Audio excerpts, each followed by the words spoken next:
No Excuses by Brian Tracy. Read by the author. Introduction. The Miracle of Self-Discipline. Mark Twain said that there are 1,000 excuses for failure, but never a good reason. Why are some people more successful than others? Why do some people make more money, live happier lives, and accomplish much more in the same number of years than the great majority? What is the real secret of success? Often I begin a seminar with a little exercise. I ask the audience, how many people here would like to double their incomes? Almost everyone smiles and raises their hands. I then ask, how many people here would like to lose weight, get out of debt, achieve financial independence? Again, everyone smiles, some people cheer, and they all raise their hands. Then I say, wonderful. These are great goals that everyone has. We all want to make more money, spend more time with our families, be fit and trim, and achieve financial independence. Not only do we all want the same things, but we all know what we have to do to achieve them. And we all intend to do those things sometime. But before we get started, we decide that we need to take a little vacation to a wonderful fantasy place called Someday I'll. We say that, someday I'll read that book. Someday I'll start that exercise program. Someday I'll upgrade my skills and earn more money. Someday I'll get my finances under control and get out of debt. Someday I'll do all the things that I know I need to do to achieve all my goals. Someday. Probably 80% of the population lives on Someday I'll most of the time. They think and dream and fantasize about all the things they're going to do someday. And who are they surrounded by on Someday I'll? Other people on Someday I'll.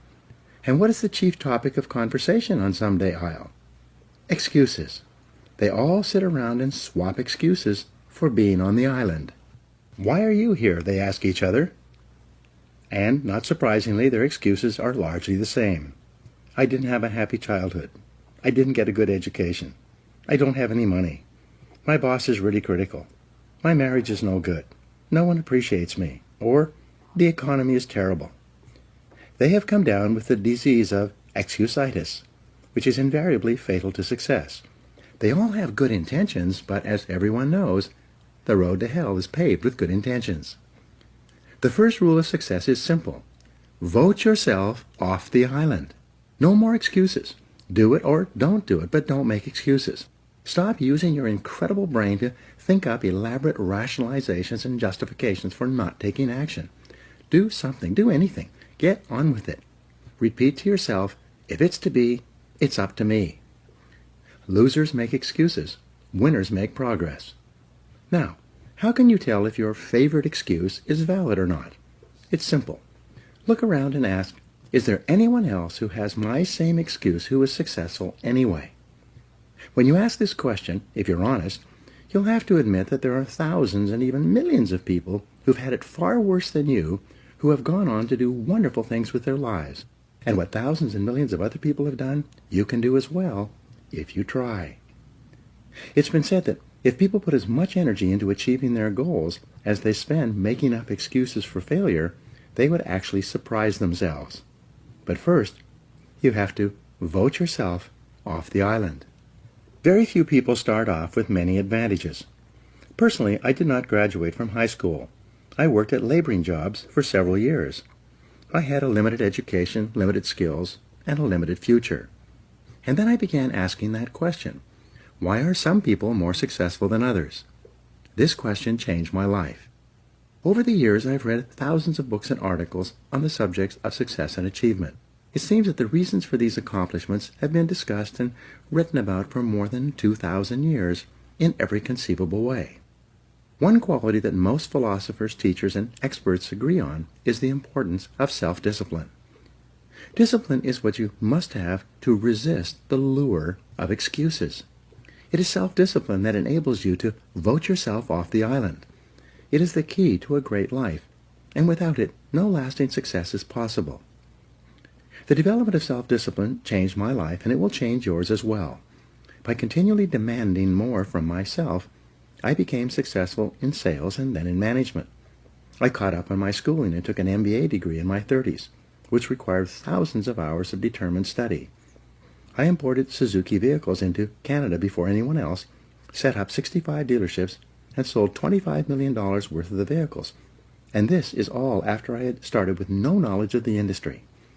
What I had, however, was the discipline and determination to learn what I needed to know, and then to apply and do what I needed to do. I got into real estate development with no knowledge or experience, applied the power of discipline, which was then backed by hundreds of hours of work and study.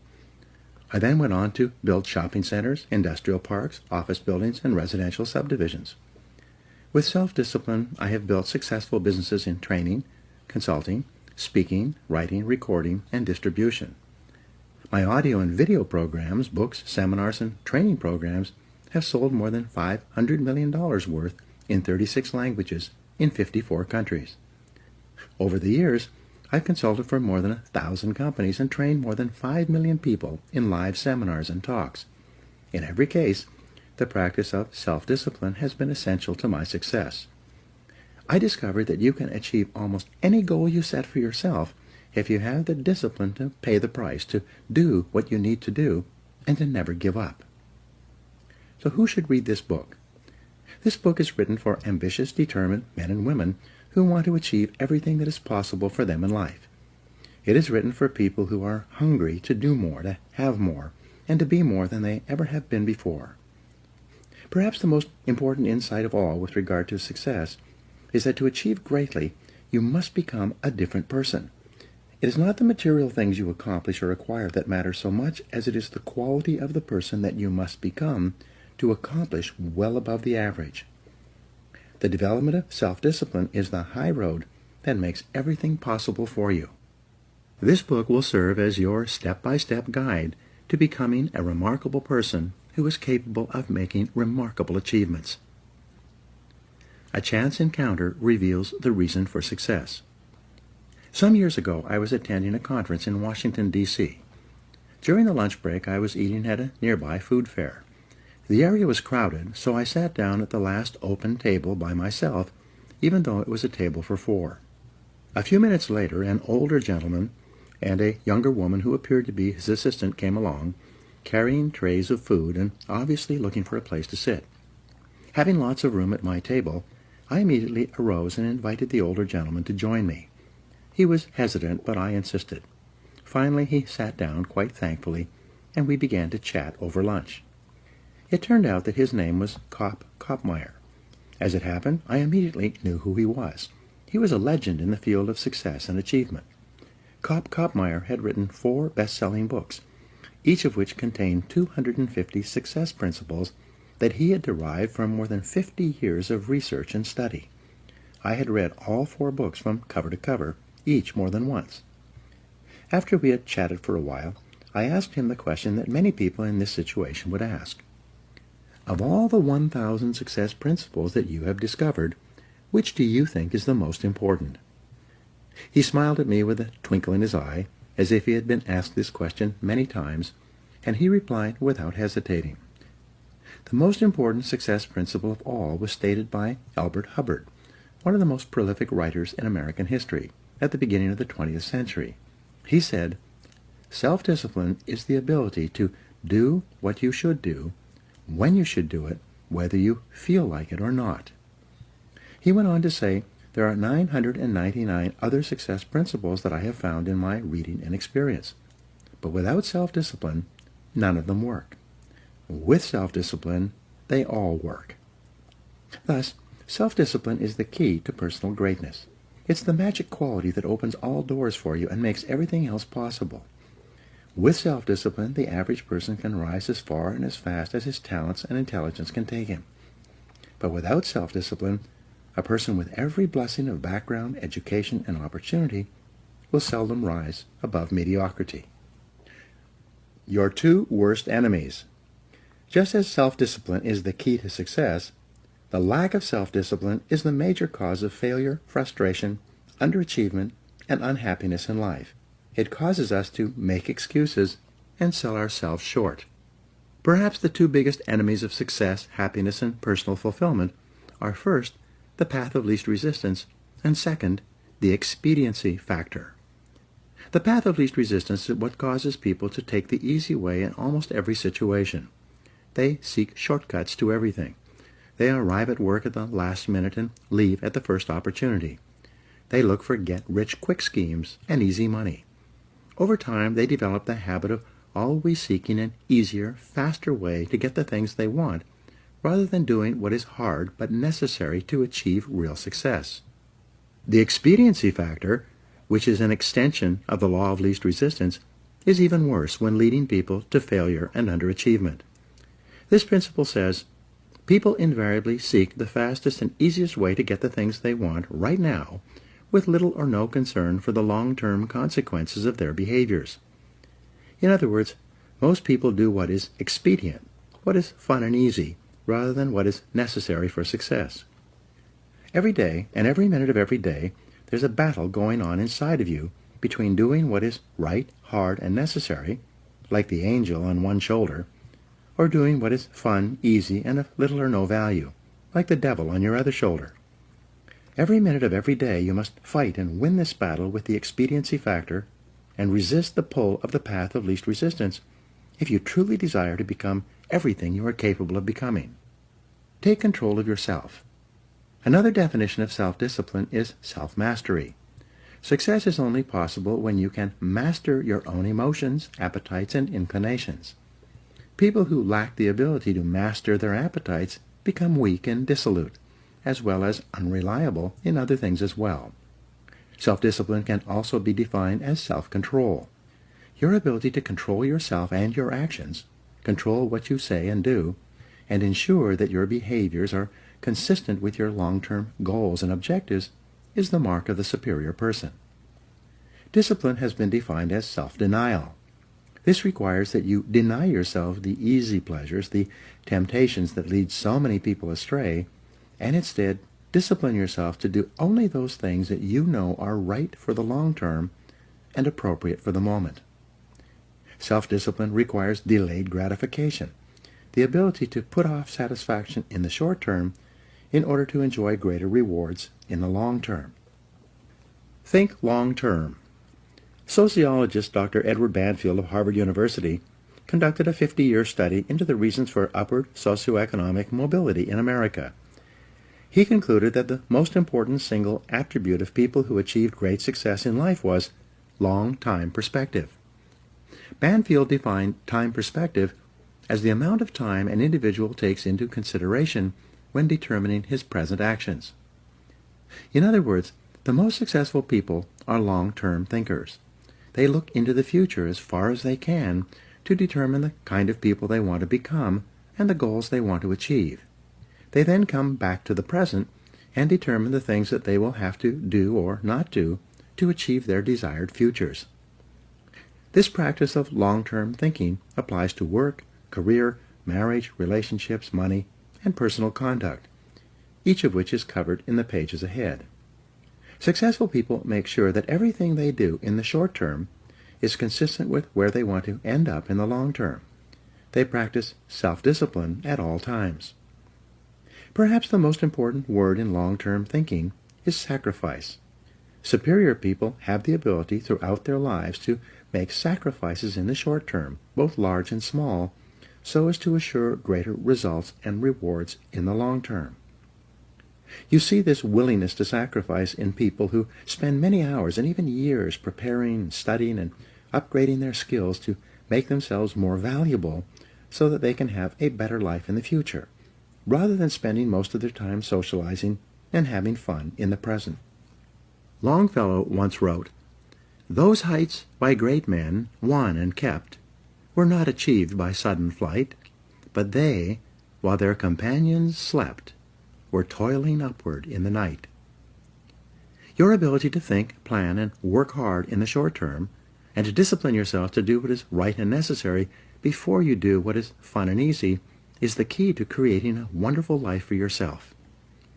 Your ability to think long-term is a developed skill. As you get better at it, you become more able to predict with increasing accuracy what is likely to happen to you in the future as the result of your actions in the present. This is a quality of the superior thinker. Short-term gain can cause long-term pain. There are two laws that you fall victim to when you fail to practice self-discipline. The first is called the law of unintended consequences. This law states that the unintended consequences of an action can be far worse than the intended consequences of that behavior because of a lack of long-term thinking. The second law is the law of perverse consequences, which says that a short-term action aimed at immediate gratification can lead to perverse or the opposite consequences from those at which it was aimed. For example, you might make an investment of time, money, or emotion with the desire and intent to be better off and happier as a result. But because you acted without carefully thinking or doing your homework, the consequences of your behavior turned out to be far worse than if you had done nothing at all. Every person has had this experience, and usually more than once. The common denominator of success. Herbert Gray, a businessman, conducted a long-term study searching for what he called the common denominator of success. After 11 years, he finally concluded that the common denominator of success was that successful people make a habit of doing the things that unsuccessful people don't like to do. And what were these things? It turned out that the things that successful people don't like to do are the same things that failures don't like to do either. But successful people do them anyway because they know that this is the price they will have to pay if they want to enjoy greater success and rewards in the future. What Gray found was that successful people are more concerned with pleasing results, whereas failures were more concerned about pleasing methods. Successful, happy people were more concerned with the positive, long-term consequences of their behaviors, whereas unsuccessful people were more concerned with personal enjoyment and immediate gratification. Motivational speaker Dennis Waitley has said that the top people were those who were more concerned with activities that were goal-achieving, whereas average people were more concerned with activities that were tension-relieving. Dinner before dessert. The simplest rule in the practice of self-discipline is to eat dinner before dessert. In a meal, there is a logical order of dishes, and dessert comes last. First, you eat the main courses and clean your plate. Only then do you have dessert. There's a cute but misleading bumper sticker that says, "Life is short, eat dessert first." Just think about what would happen if you came home from work and instead of eating a healthy dinner, you ate a large piece of apple pie with ice cream. What kind of appetite for healthy, nutritious food would you have afterward? With all that sugar in your stomach, how would you feel? Would you feel re-energized and eager to do something productive? Or would you feel tired and sluggish and ready to write off the day as largely finished? You get the same result when you go for a drink or two after work and then come home and turn on the television. These are simply different forms of dessert that largely eliminate your ability to do anything useful for the rest of the evening. Perhaps the worst part of all is that whatever you do repeatedly soon becomes a habit, and a habit once formed is hard to break. The habit of taking the easy way, of doing what is fun and enjoyable, or eating dessert before dinner, becomes stronger and stronger, and it leads inevitably to personal weakness, underachievement, and failure. The habit of self-discipline. Fortunately, you can develop the habit of self-discipline. The regular practice of disciplining yourself to do what you should do, when you should do it, whether you feel like it or not, becomes stronger and stronger as you practice it. You simply refuse to make excuses. Bad habits are easy to form, but hard to live with. Good habits are hard to form, but easy to live with. And, as Goethe said, everything is hard before it's easy. It's hard to form the habits of self-discipline, self-mastery, and self-control, but once you've developed them, they become automatic and easy to practice. When the habits of self-discipline are firmly entrenched in your behavior, you start to feel uncomfortable when you're not behaving in a self-disciplined manner. The best news is that all habits are learnable. You can learn any habit you need to learn in order to become the kind of person that you want to become.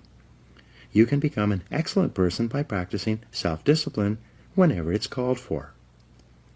Every practice of self-discipline strengthens every other discipline. Unfortunately, every weakness in discipline weakens your other disciplines as well. To develop the habit of self-discipline, you first make a firm decision about how you will behave in a particular area of activity. You then refuse to allow exceptions until the habit of self-discipline in that area is firmly established. Each time you slip, as you will, you resolve once again to keep practicing self-discipline until it becomes easier for you to behave in a disciplined way than to behave in an undisciplined way. The big payoff. The payoff for developing high levels of self-discipline is extraordinary. There is a direct relationship between self-discipline and self-esteem. The more you practice self-mastery and self-control, the more you like and value yourself. The more you discipline yourself, the greater is your sense of self-respect and personal pride. The more you practice self-discipline, the better is your self-image. You see yourself and think about yourself in a more positive way. You feel happier and more powerful as a person. The development and maintenance of the habit of self-discipline is a lifelong task, an ongoing battle. It never ends. The temptation to follow the path of least resistance and the expediency factor lurk continually in the back of your mind. They are always waiting for an opportunity to pounce, to lead you astray into doing what is fun, easy, and unimportant, rather than what is hard, necessary, and life-enhancing. Napoleon Hill concluded his best-selling book of the same name by saying that self-discipline is the master key to riches. Self-discipline is the key to self-esteem, self-respect, and personal pride. The development of self-discipline is your guarantee that you will eventually overcome all your obstacles and create a wonderful life for yourself. The ability to practice self-discipline is the real reason why some people are more successful and happy than others. How this book is written. In the pages ahead, I will describe the 21 areas in life in which the practice of self-discipline is vital to fulfilling your full potential and achieving everything that is possible for you. This book is divided into 3 sections for greater ease of use. Part 1 is entitled Self-Discipline and Personal Success. In these 7 chapters, you will learn how to release more and more of your personal potential by practicing self-discipline in every area of your personal life, including setting goals, building character, accepting responsibility, developing courage, and backing everything you do with persistence and determination. In the 7 chapters of Part 2, you will learn how to achieve vastly more than ever before in the areas of business, sales, and personal finance. You learn why and how self-discipline is essential to becoming a leader in your field, to operating a business more profitably, to making more sales, investing more intelligently, and managing your time for maximum results. Finally, in the 7 chapters of Part 3, you will learn how to apply the miracle of self-discipline to your personal life. You will learn how to practice self-discipline in the areas of happiness, health, fitness, marriage, children, friendship, and the attainment of peace of mind. You will learn how to enhance the quality of your life and your relationships in every area. In each chapter, I will show you how you can incorporate higher levels of self-discipline and self-mastery into everything you do. In the pages ahead, you will learn how to take complete control over your own personal and professional development and how to become a stronger, happier, more self-confident person in every area of your life that is important to you. You will learn how to break old habits that may be holding you back and how to develop the habits of self-reliance, self-determination, and self-discipline that will enable you to set and achieve any goal. You'll learn how to take complete control over your mind, your emotions, and your future. When you master the power of self-discipline, you will become unstoppable, like a force of nature. You will never make excuses for not making progress. You will accomplish more in the next few months and years than most people accomplish in a lifetime.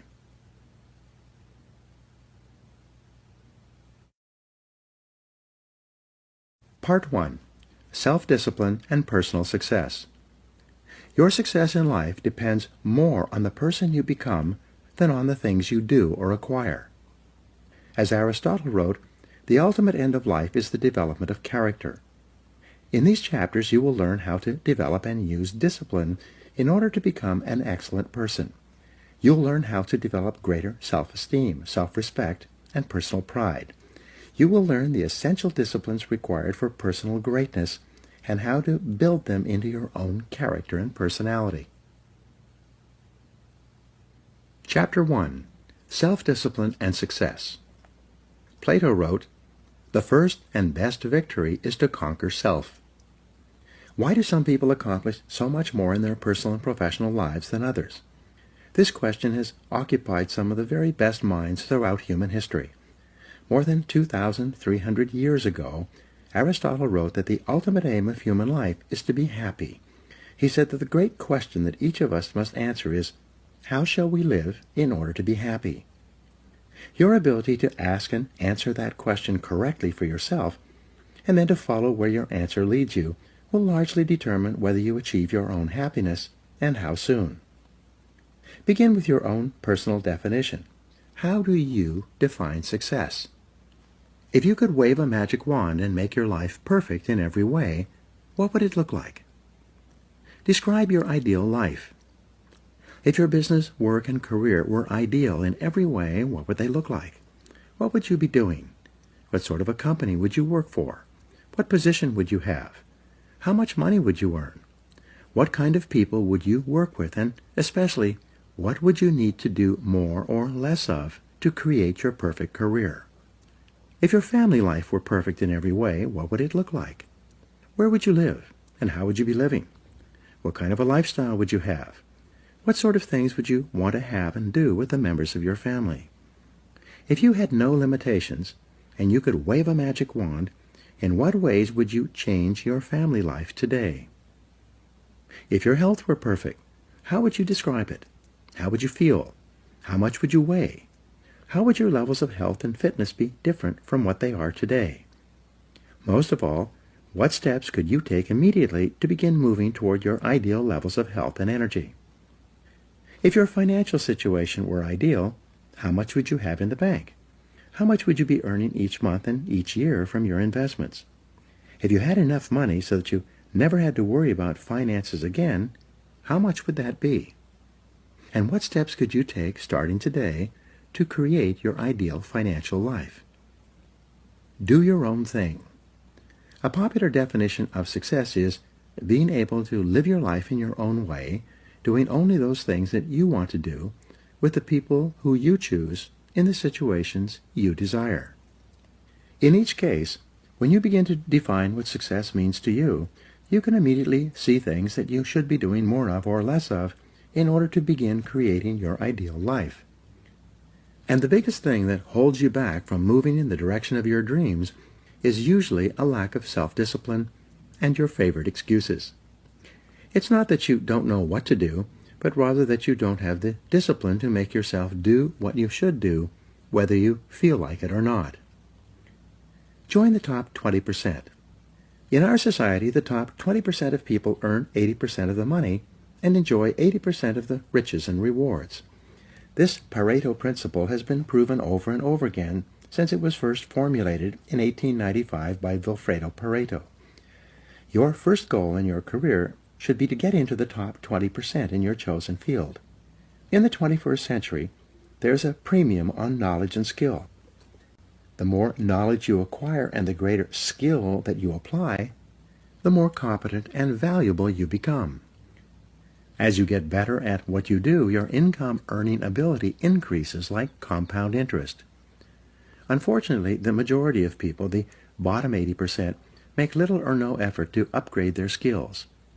Most people, according to Jeffrey Colvin's 2009 book, Talent is Overrated, learn their jobs in the first year of their employment, and then they never get any better. It is only the top people in every field who are committed to continuous improvement.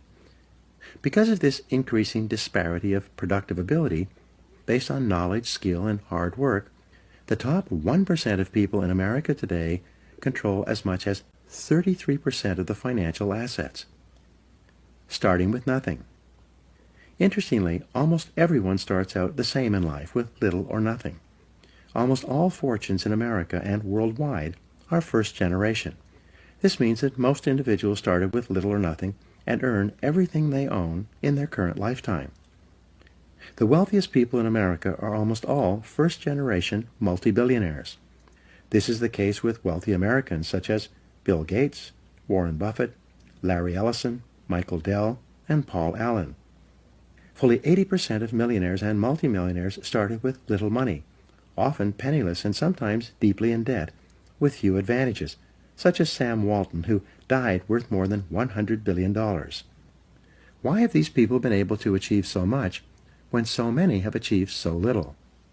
In their book, The Millionaire Next Door, Thomas Stanley and William Danko interviewed more than 500 millionaires and surveyed 11,000 more over a 25-year period. They asked them why they felt they had been able to achieve financial independence when most of the people around them who started at the same place were still struggling. Fully 85% of this new generation of millionaires replied by saying something like, "I didn't have a better education or more intelligence, but I was willing to work harder than anyone else." Hard work is the key. The indispensable requirement for hard work is self-discipline.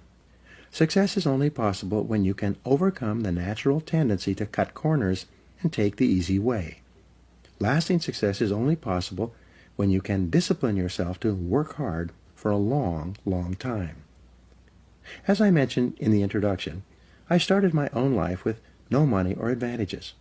For years, I worked at laboring jobs, at which I earned just enough to get from paycheck to paycheck. I stumbled into sales when I could no longer find a laboring job, where I spun my wheels for many months before I began asking that question: why is it that some people are more successful in selling than others? One day, a top salesman told me that the top 20% of salespeople earn 80% of the money. I had never heard that rule before. This meant that the bottom 80% of salespeople had to be satisfied with the remaining 20%, with what was left over after the top people had taken the lion's share. I decided then and there that I was going to be in the top 20%, and this decision changed my life. The great law. Then I learned the iron law of the universe, which made getting into the top 20% possible. It was the law of cause and effect, or sowing and reaping. This law says that for every effect there is a specific cause or series of causes. This law says that if you want to achieve success in any area, you must determine how success is achieved in that area, and then practice those skills and activities repeatedly until you achieve the same results. Here's the rule. If you do what other successful people do over and over again, nothing can stop you from eventually enjoying the same rewards that they do. But if you don't do what successful people do, nothing can help you. The law of sowing and reaping from the Old Testament is a variation of the law of cause and effect. It says that, "Whatsoever a man soweth, that also shall he reap." This law says that whatever you put in, you get out. It also says that whatever you are reaping today is a result of what you have sown in the past. So if you're not happy with your current crop, it's up to you starting today to plant a new crop, to begin doing more of those things that lead to success, and to stop engaging in those activities that lead nowhere. Success is predictable. Success is not an accident. Sadly, failure is not an accident either. You succeed when you do what other successful people do over and over until these behaviors become a habit. Likewise, you fail if you don't do what successful people do. In either case, nature is neutral. Nature does not take sides. Nature doesn't care. What happens to you is simply a matter of law, the law of cause and effect. You can look at yourself as a machine with a default mechanism. Your default mechanism is the almost irresistible attraction of the expediency factor and the path of least resistance that I described in the introduction. In the absence of self-discipline, your default mechanism goes off automatically. This is the main cause of underachievement and the failure to realize your true potential. When you are not working deliberately, consciously, and continuously to do, be, and have those things that constitute success for you, your default mechanism is at work. You end up doing those fun, easy, and low-value things in the short term that lead to frustration, financial worries, and failure in the long term.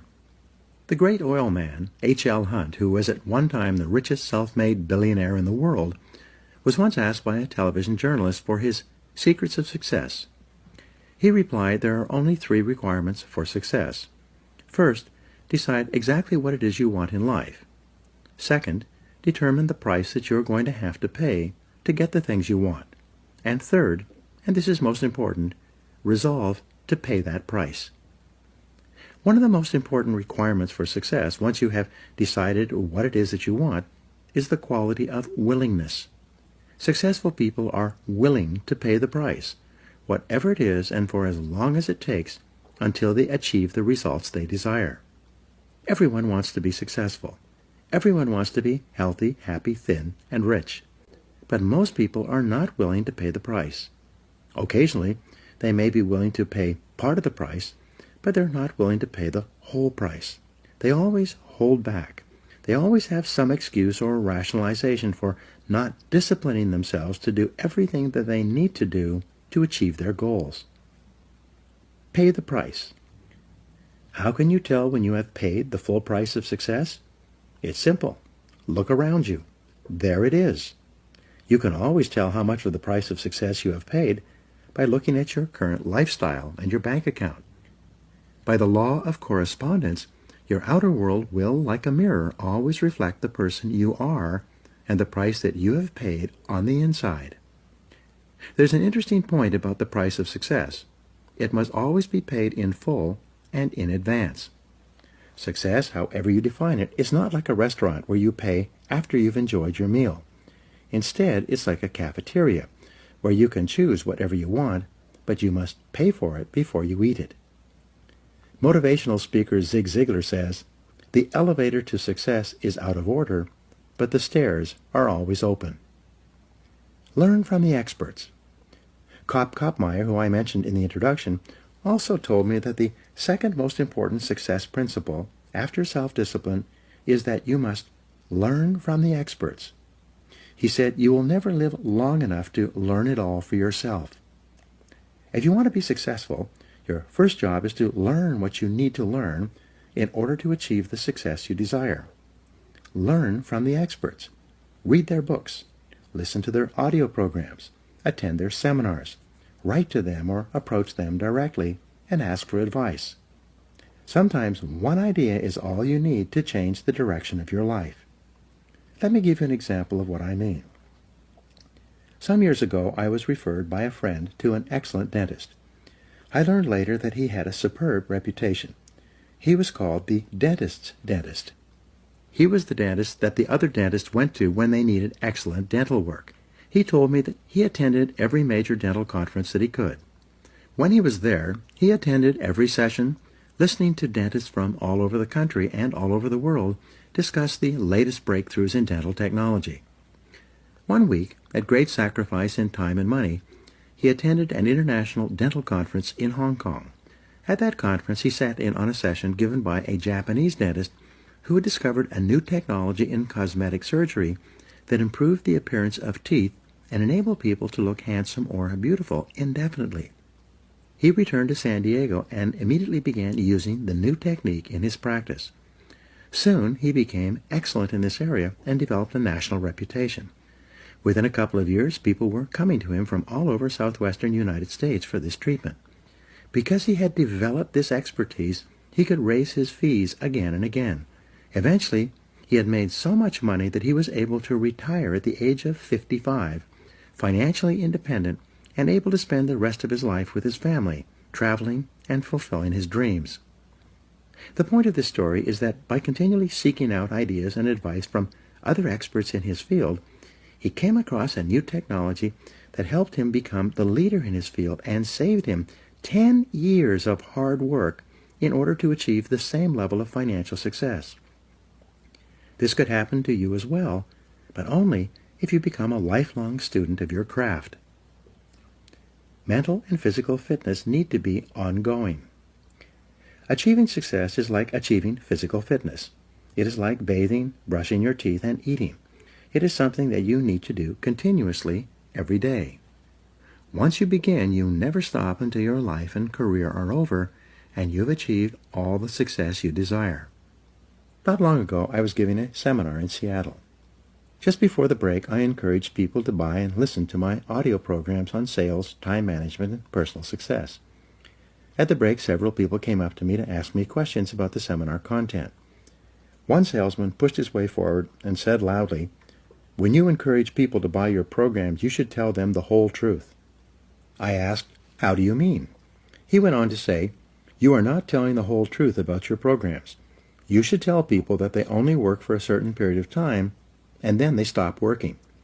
Again I asked him, "How do you mean?" He said, "Well, I came to your seminar about 5 years ago, and I was completely convinced by your presentation. I bought all your programs and began listening to them. I read every day in sales, and you were right. Over the next 3 years, I tripled my income and became the top seller in my company. But then, my income flattened out and has not increased at all over the last 2 years. The fact is that your materials stop working after a certain point." I then asked him, in front of all these other people, what happened to you 2 years ago when your income flattened out and stopped increasing? He searched his memory, thought for a while, and said, "Well, I was selling so much that I was hired away by another company. Ever since I started my new job, my income has remained flat." I asked him, "What did you do differently in your new job in comparison with your previous job?" He started to answer, and then he stopped. A shocked look came over his face. Finally, he replied, "Oh my gosh, I stopped doing it. When I changed jobs, I stopped reading in sales. I stopped listening to audio programs. I stopped attending seminars. I stopped doing it." He walked away, shaking his head, muttering to himself, "I stopped doing it. I stopped doing it. I stopped doing it." Becoming an expert in your field, continually upgrading your skills, which I will talk about in Chapter 5, is like physical fitness. If you stop exercising for any period of time, you don't maintain your fitness at the same level. You begin to decline. Your body and your muscles become softer and weaker. You lose your strength, flexibility, and stamina. In order to maintain them, you must keep working at them every day, every week, and every month. Become all you can be. There's an even more important reason for you to practice the self-discipline that leads onward and upward to the great successes that are possible for you. The practice of self-discipline enables you to change your character, to become a stronger and better person. The exercise of self-discipline has a powerful effect on your mind and emotions, developing you into a different person from the one that you would have been without self-discipline. Imagine yourself in a chemistry lab. You mix a series of chemicals in a Petri dish and put it over a Bunsen burner. The Bunsen burner heats the chemicals to the point at which they crystallize and become hardened. But once you've crystallized these chemicals using intense heat, they cannot be transformed back into liquid form.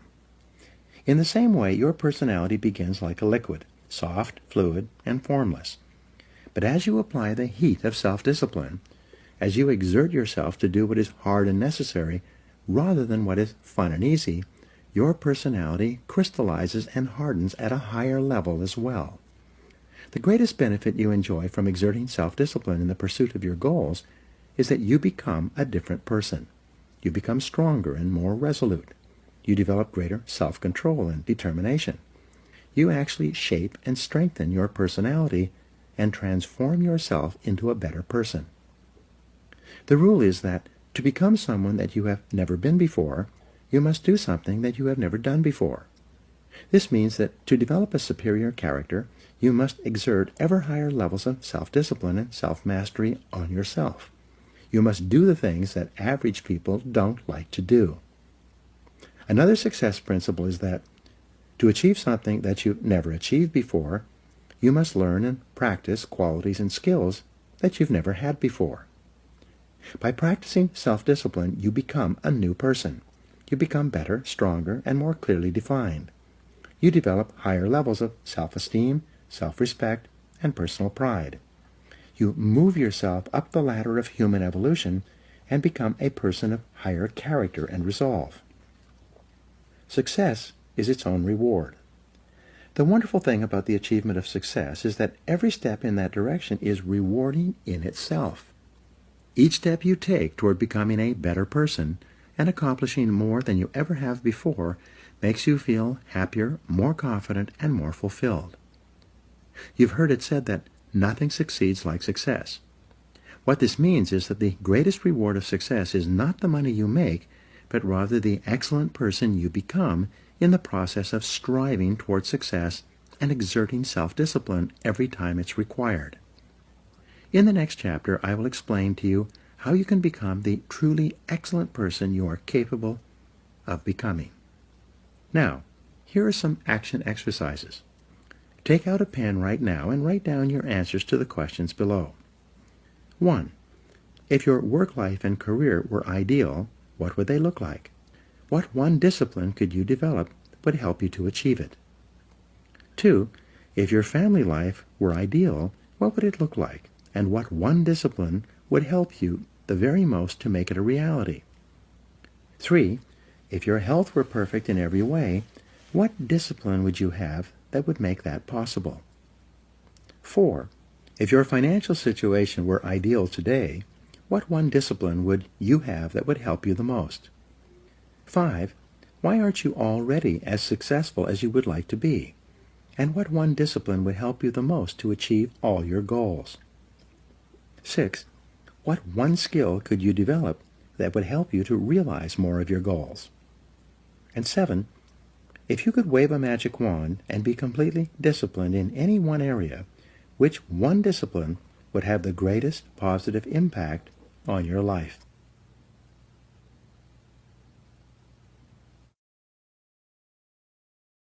Chapter 2. Self-Discipline and Character. Henry Ward Beecher wrote, "Hold yourself responsible for a higher standard than anyone else expects of you. Never excuse yourself, never pity yourself. Be a hard master to yourself, and be lenient to everyone else." The development of character is the great business of life. Your ability to develop a reputation as a person of character and honor is the highest achievement of both social and business life. Ralph Waldo Emerson wrote, "What you do speaks so loudly that I cannot hear a word you say." The person you are today, your innermost character, is the sum total of all your choices and decisions in life up to this date. Each time you have chosen rightly and acted consistently with the very best that you know, you have strengthened your character and become a better person. The reverse is also true.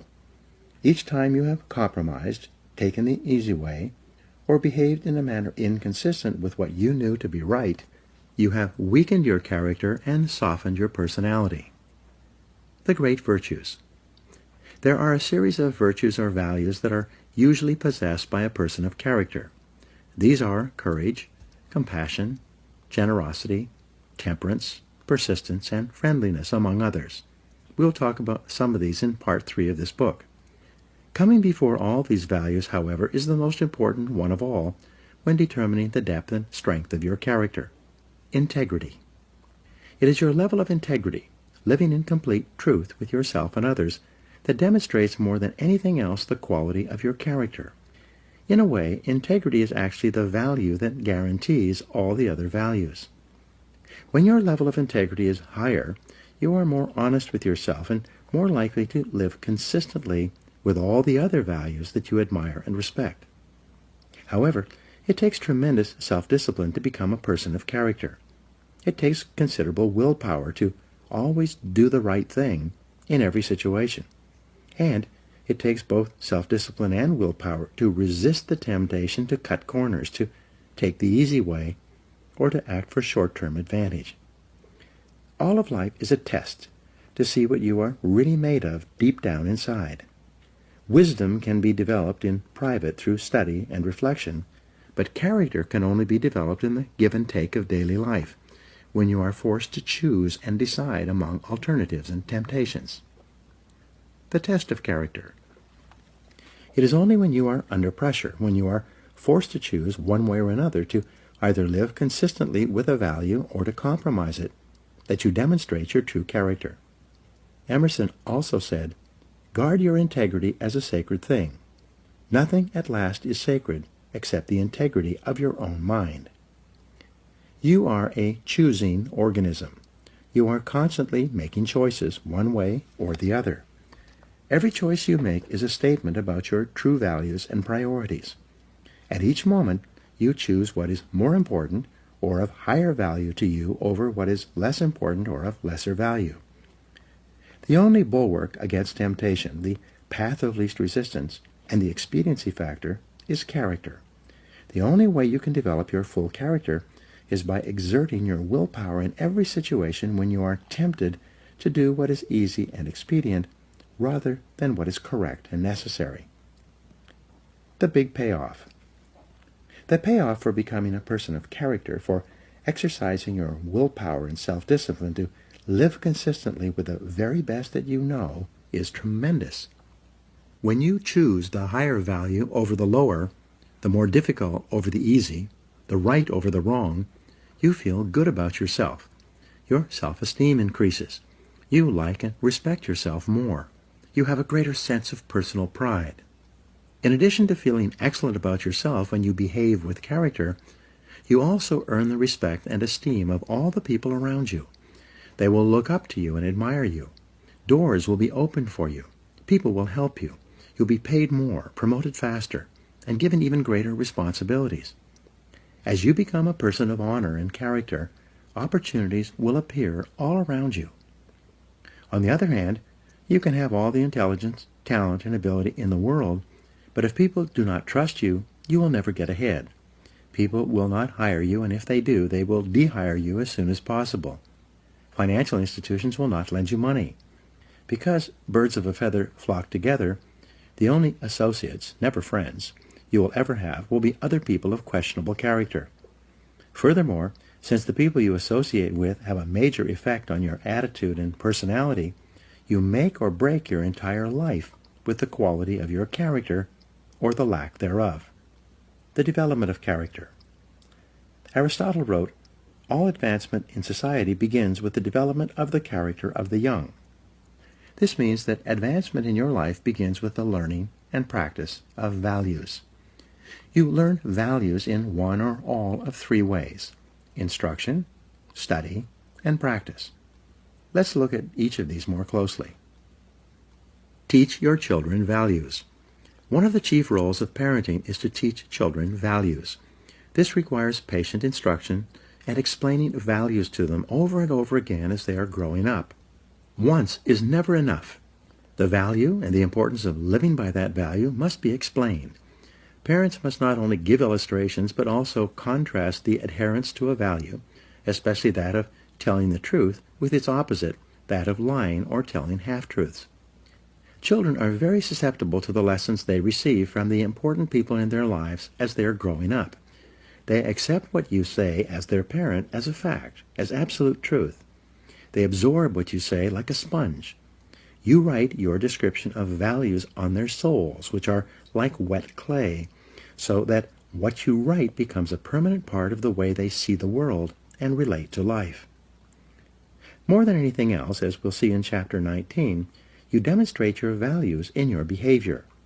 Your children watch you and strive to emulate the values that you not only teach and preach, but also practice. And they are always watching. The Rockefeller family children were famous for being taught financial values at an early age. Even though their father was one of the richest men in America, the children were given tasks and chores to perform before they received their allowances. They were then instructed on how to spend their allowances, how to save, how much to give to charity, and how much to invest.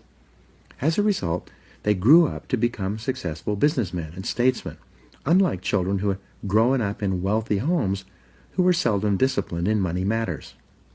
Study the values you admire. You learn values by studying them closely. The law of concentration says that whatever you dwell upon grows and increases in your life. What this means is that when you study and read stories about men and women who demonstrated the kind of values that you admire and respect, and then think about those stories and that behavior, those values sink ever deeper into your mind. Once these values are programmed into your subconscious, they create a propensity within you to behave consistently with those values when the situation requires them. For example, in military training, soldiers are continually told stories of courage, obedience, discipline, and the importance of supporting their fellow soldiers. The more they hear these stories, discuss them, and think about them, the more likely they are to behave consistently with these values when they are under the pressure of actual combat. The core value or virtue of character is truth. Whenever you tell the truth, however inconvenient it may be at the time, you feel better about yourself, and you earn the respect of the people around you.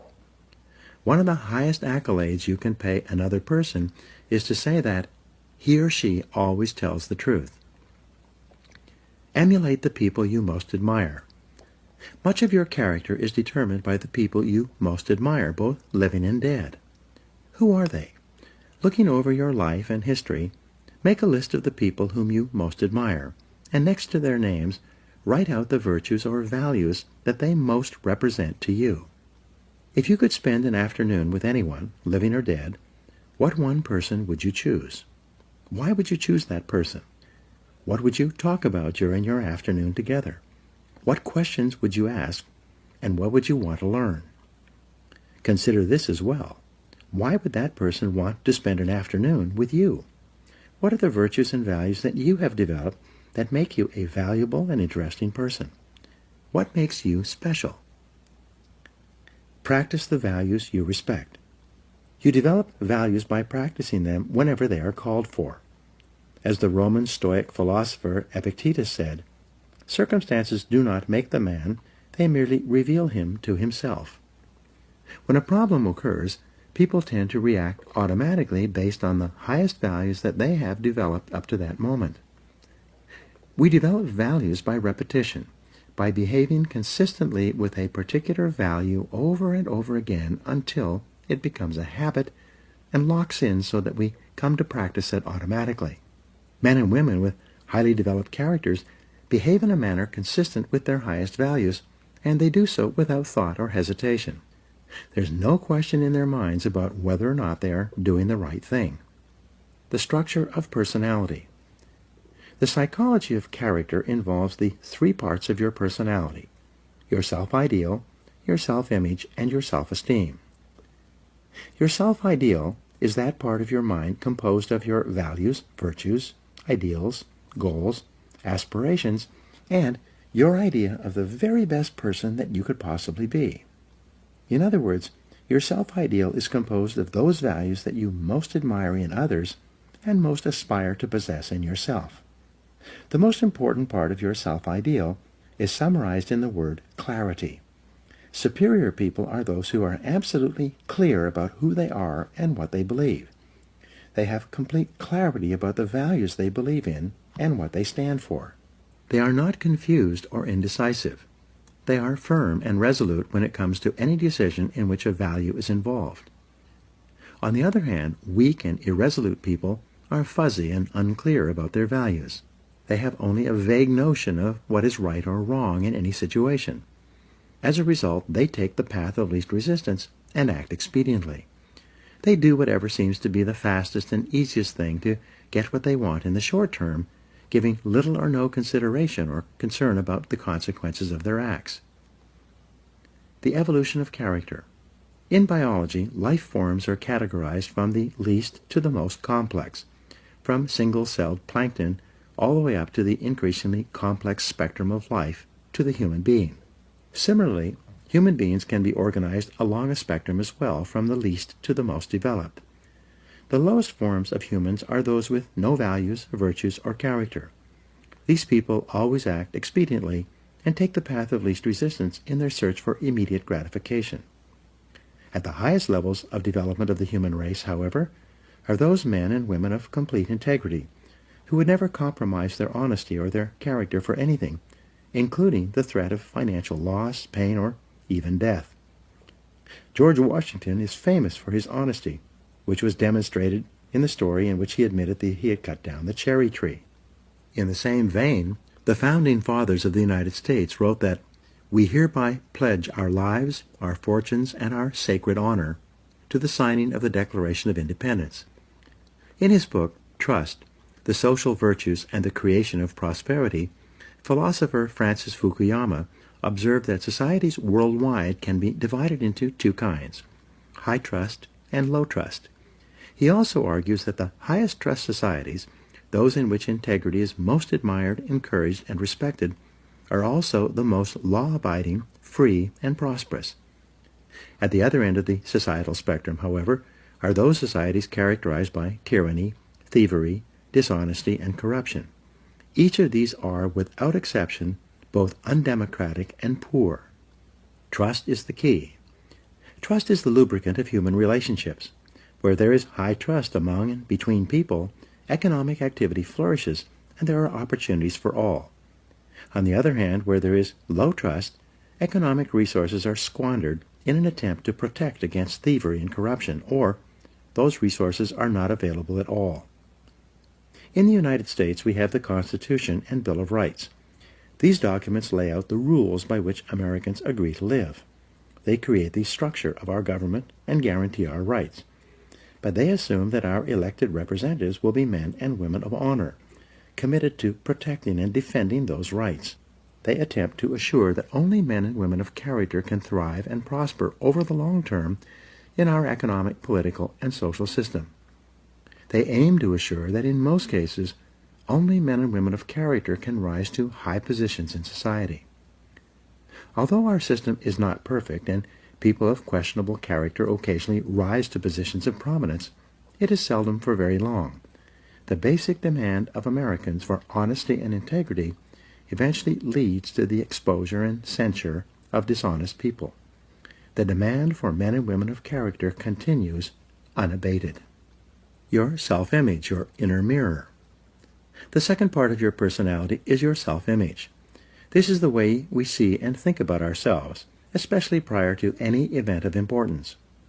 People always tend to behave on the outside consistently with the way they see themselves on the inside. This is often called our inner mirror, into which we peer before we engage in any behavior. When you see yourself as calm, positive, truthful, and possessed of high character, you behave with greater strength and personal power. Other people respect you more. You feel in control of yourself and the situation. What's more, whenever you actually behave in a manner that is consistent with your highest values, your self-image improves. You see and think about yourself in a better light. You feel happier and more confident. Your behavior and outward performance then reflects this increasingly improving inner picture you have of yourself as the very best person you can possibly be. People tend to accept you at your own evaluation of yourself, at least initially. If you see and think of yourself as an excellent person who is possessed of high character, you will treat other people with courtesy, grace, and respect. In turn, they will likewise treat you as a person of honor and character. Your self-esteem, how much you like yourself. The third part of your personality is your self-esteem. This is how you feel about yourself, your emotional core. Your self-esteem is defined as how much you like yourself. But it's more than only this. The more you see yourself as a valuable and important person, the more positive and optimistic you will be. When you truly consider yourself to be important and valuable, you will treat other people as if they are important as well. Your self-esteem is largely determined by how consistent your self-image, which shapes your personal behavior, is with your self-ideal or your vision of the very best person you can possibly be. Whenever you act consistently with who you consider an excellent person to be, your self-image improves and your self-esteem increases. You like and respect yourself more. You feel happy about yourself and others. The more you like yourself, the more you like others, and the more they like you in return. By acting with character and in harmony with your highest values, you put your whole life, internally and externally, into an upward spiral. In every area of your life, things will get better and better for you. Your role models have a tremendous impact on shaping your character. The more you admire a person and his or her qualities, the more you strive, both consciously and unconsciously, to become like that person. This is why clarity is so important. Always behave consistently. Whenever you act in a way that is consistent with your values, you feel good about yourself. Whenever you compromise your values for any reason, you feel bad about yourself. This also means that when you compromise your values, your self-confidence and self-esteem go down. You feel uneasy and inferior, inadequate and uncomfortable. When you compromise your values, deep down inside you feel that something is fundamentally wrong. Almost all human problems can be solved by a return to your highest values and your innermost convictions. When you look back, there have probably been situations in your life when you have compromised your values in order to save an investment, keep a job, preserve a relationship, or maintain a friendship. In each case, you have felt worse and worse until you finally broke it off and walked away. And how did you feel when you finally had the strength of character to walk away? You felt wonderful. Whenever you use your willpower and strength of character to return to the values that are most dear to you, you are rewarded with a wonderful feeling of happiness and exhilaration. You feel energized and free. You wonder why you didn't make that decision a long time ago. Do the right thing.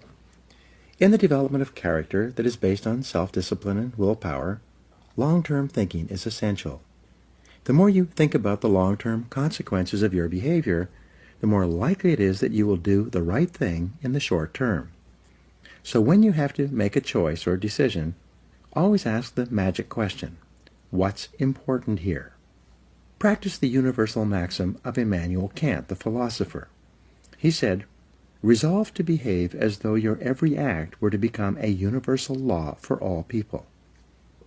One of the great questions for the development of character is this: what kind of a world would this world be if everyone in it was just like me? Whenever you slip, whenever you do or say something that is inconsistent with your highest values, immediately get back on your horse.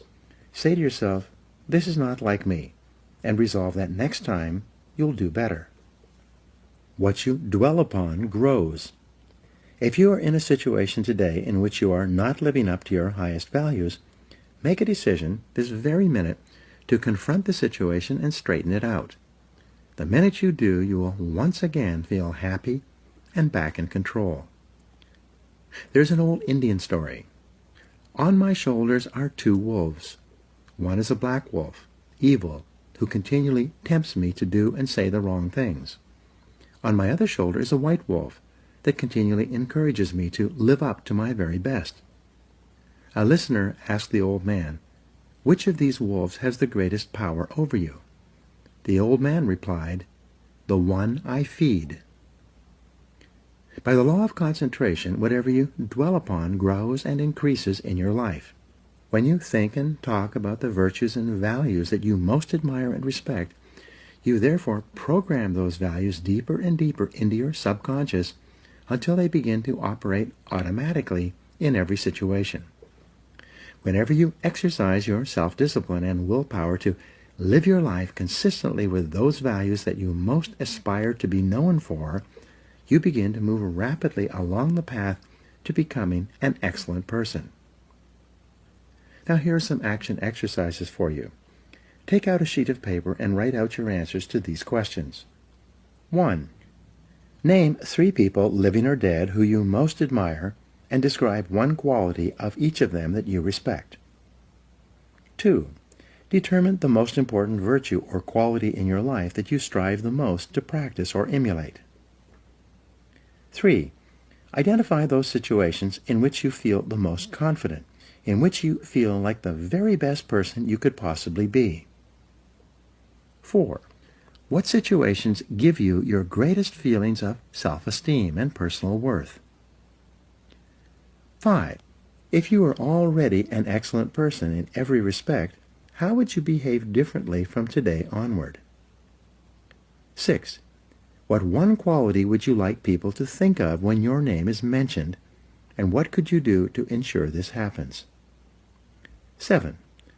In what one area do you need to be more truthful and practice higher levels of integrity than you do today?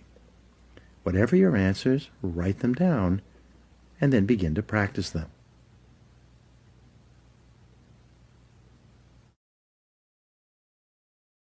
Chapter 3. Self-Discipline and Responsibility.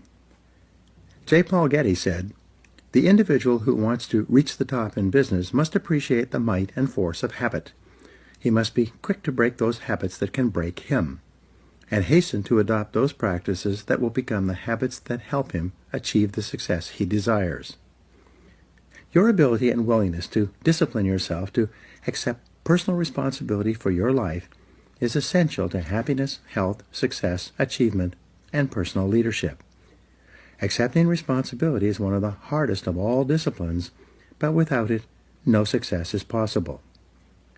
The failure to accept responsibility and the attempt to foist responsibility for things in your life that make you unhappy onto other people, institutions, and situations completely distorts cause and effect, undermines your character, weakens your resolve, and diminishes your humanity. It leads to making endless excuses. My great revelation. When I was 21, I was living in a tiny apartment and working as a construction laborer. I had to get up at 5 a.m. so that I could take 3 buses to work in order to be there by 8 a.m. I didn't get home until 7 p.m., tired out from carrying construction materials all day. I was making just enough money to get by, and I had no car, almost no savings, and just enough clothes for my needs. I had no radio or television. It was in the middle of a cold winter with the temperature at minus 35 degrees Fahrenheit, so I seldom went out in the evening. Instead, if I had enough energy, I sat in my small apartment at my little table in my kitchen nook and read. One evening, late at night, as I was sitting there by myself at the table, it suddenly dawned on me that this is my life. This life was not a rehearsal for something else. The game was on, and I was the main character, as in a play. It was like a flashbulb going off in my face. I looked at myself and around me at my small apartment, and I considered the fact that I had not graduated from high school. The only work that I was qualified to do was manual labor. I earned just enough money to pay my basic expenses, and I had very little left over at the end of the month. I suddenly knew that unless I changed, nothing else was going to change. No one else was going to do it for me. In reality, no one else really cared. I realized at that moment that from that day forward, I was completely responsible for my life and for everything that happened to me. I was responsible. I could no longer blame my situation on my difficult childhood or mistakes I had made in the past. I was in charge. I was in the driver's seat. This was my life, and if I didn't do something to change it, it would go on like this indefinitely by the simple force of inertia. This revelation changed my life. I was never the same again. From that moment on, I accepted more and more responsibility for everything in my life. I accepted responsibility for doing my job better than before, rather than doing only the minimum that was necessary to avoid getting fired. I accepted responsibility for my finances, my health, and especially my future. The very next day, I went down to a local bookstore at my lunch break and began the lifelong practice of buying books with information, ideas, and lessons that could help me. I dedicated my life to self-improvement, to continuous learning in every way possible. For the rest of my business life, right up to the present moment, whenever I have wanted or needed to learn something to help me, I have returned to learning, to reading, to listening to audio programs, and attending courses and seminars. I found that you could learn anything you need to learn in order to accomplish any goal you set for yourself. Over time, I learned that fully 80% of the population never accepts complete responsibility for their lives. They continually complain, criticize, make excuses, and blame other people for things in their lives about which they're not happy. The consequences of this way of thinking, however, can be disastrous. They can sabotage all hopes for success and happiness later in life. From childhood to maturity. When you are growing up, from an early age you become conditioned to see yourself as not responsible for your life. This is normal and natural. When you're a child, your parents are in charge. They make all your decisions. They decide what food you will eat, what clothes you will wear, what toys you will play with, what home you will live in, what school you will attend, and what activities you will engage in during your spare time. Because you are young, innocent, and unknowing, you do what they want you to do. You have little choice or control. As you grow up, however, you begin to make more and more of your own decisions in each of these areas. But because of your early programming, you are conditioned unconsciously to feel that someone else is still responsible for your life, that there's still someone else out there who can or should take care of you. Most people grow up believing that if something goes wrong, someone else is responsible. Someone else is to blame. Someone else is guilty. Someone else is the villain, and they are the victim. As a result, most people make more and more excuses for the things in their lives, past and present, that make them unhappy. Get over the mistakes your parents made. If your parents criticized you or got angry with you for mistakes you made when you were growing up, you began to unconsciously assume that somehow you were at fault. If your parents punished you physically or emotionally for doing or not doing something that pleased or displeased them, you felt inferior and inadequate. When your parents withheld their love to punish you for not doing something they demanded, you might have grown up with deep feelings of guilt, unworthiness, and undeservingness. All these negative feelings could then intersect to make you feel like a victim, like you are not responsible for yourself or your life once you became an adult. The most common feeling that we have as adults, if we have been raised in a critical home environment, is the feeling that I'm not good enough. Because of this feeling, we compare ourselves unfavorably to others. We think that other people who seem to be happier or more confident are better than us. We develop feelings of inferiority. This can become an emotional trap. The fatal fallacy. If we think for any reason that others are better than us, we unconsciously assume that we must be worse than they are. If they are worth more than we are, we assume that we must be worth less. This feeling of inadequacy or worthlessness lies at the root of most personality problems in our lives, as well as most political and social problems in our world, both nationally and internationally. To escape from these feelings of guilt and worthlessness that have been instilled in us as the result of destructive criticism in childhood, we lash out at our world, other people, and situations. In any part of our life with which we are unhappy or discontented, our first reaction is to look around and ask, who's to blame? Most religions teach the concept of sin, which states that whenever something goes wrong, someone is to blame. Someone has done something bad. Someone is guilty. Someone must be punished. This whole idea of guilt and punishment leads to ever-increasing feelings of anger, resentment, and irresponsibility. An attitude of irresponsibility. Our courts today are clogged with thousands of people demanding redress and payment for something that went wrong in their lives. Backed up by ambitious plaintiff lawyers, people go to court demanding compensation, even if they themselves are completely at fault for what happened, especially if they are at fault. People don't want to accept responsibility. People spill hot coffee on themselves and sue the fast food restaurant that sold them the coffee in the first place. People get drunk and drive off the road and then turn around and sue the manufacturer of the 15-year-old car they were driving. People climb up on a stepladder and lean over too far, falling to the ground. They then sue the ladder manufacturer for their injury.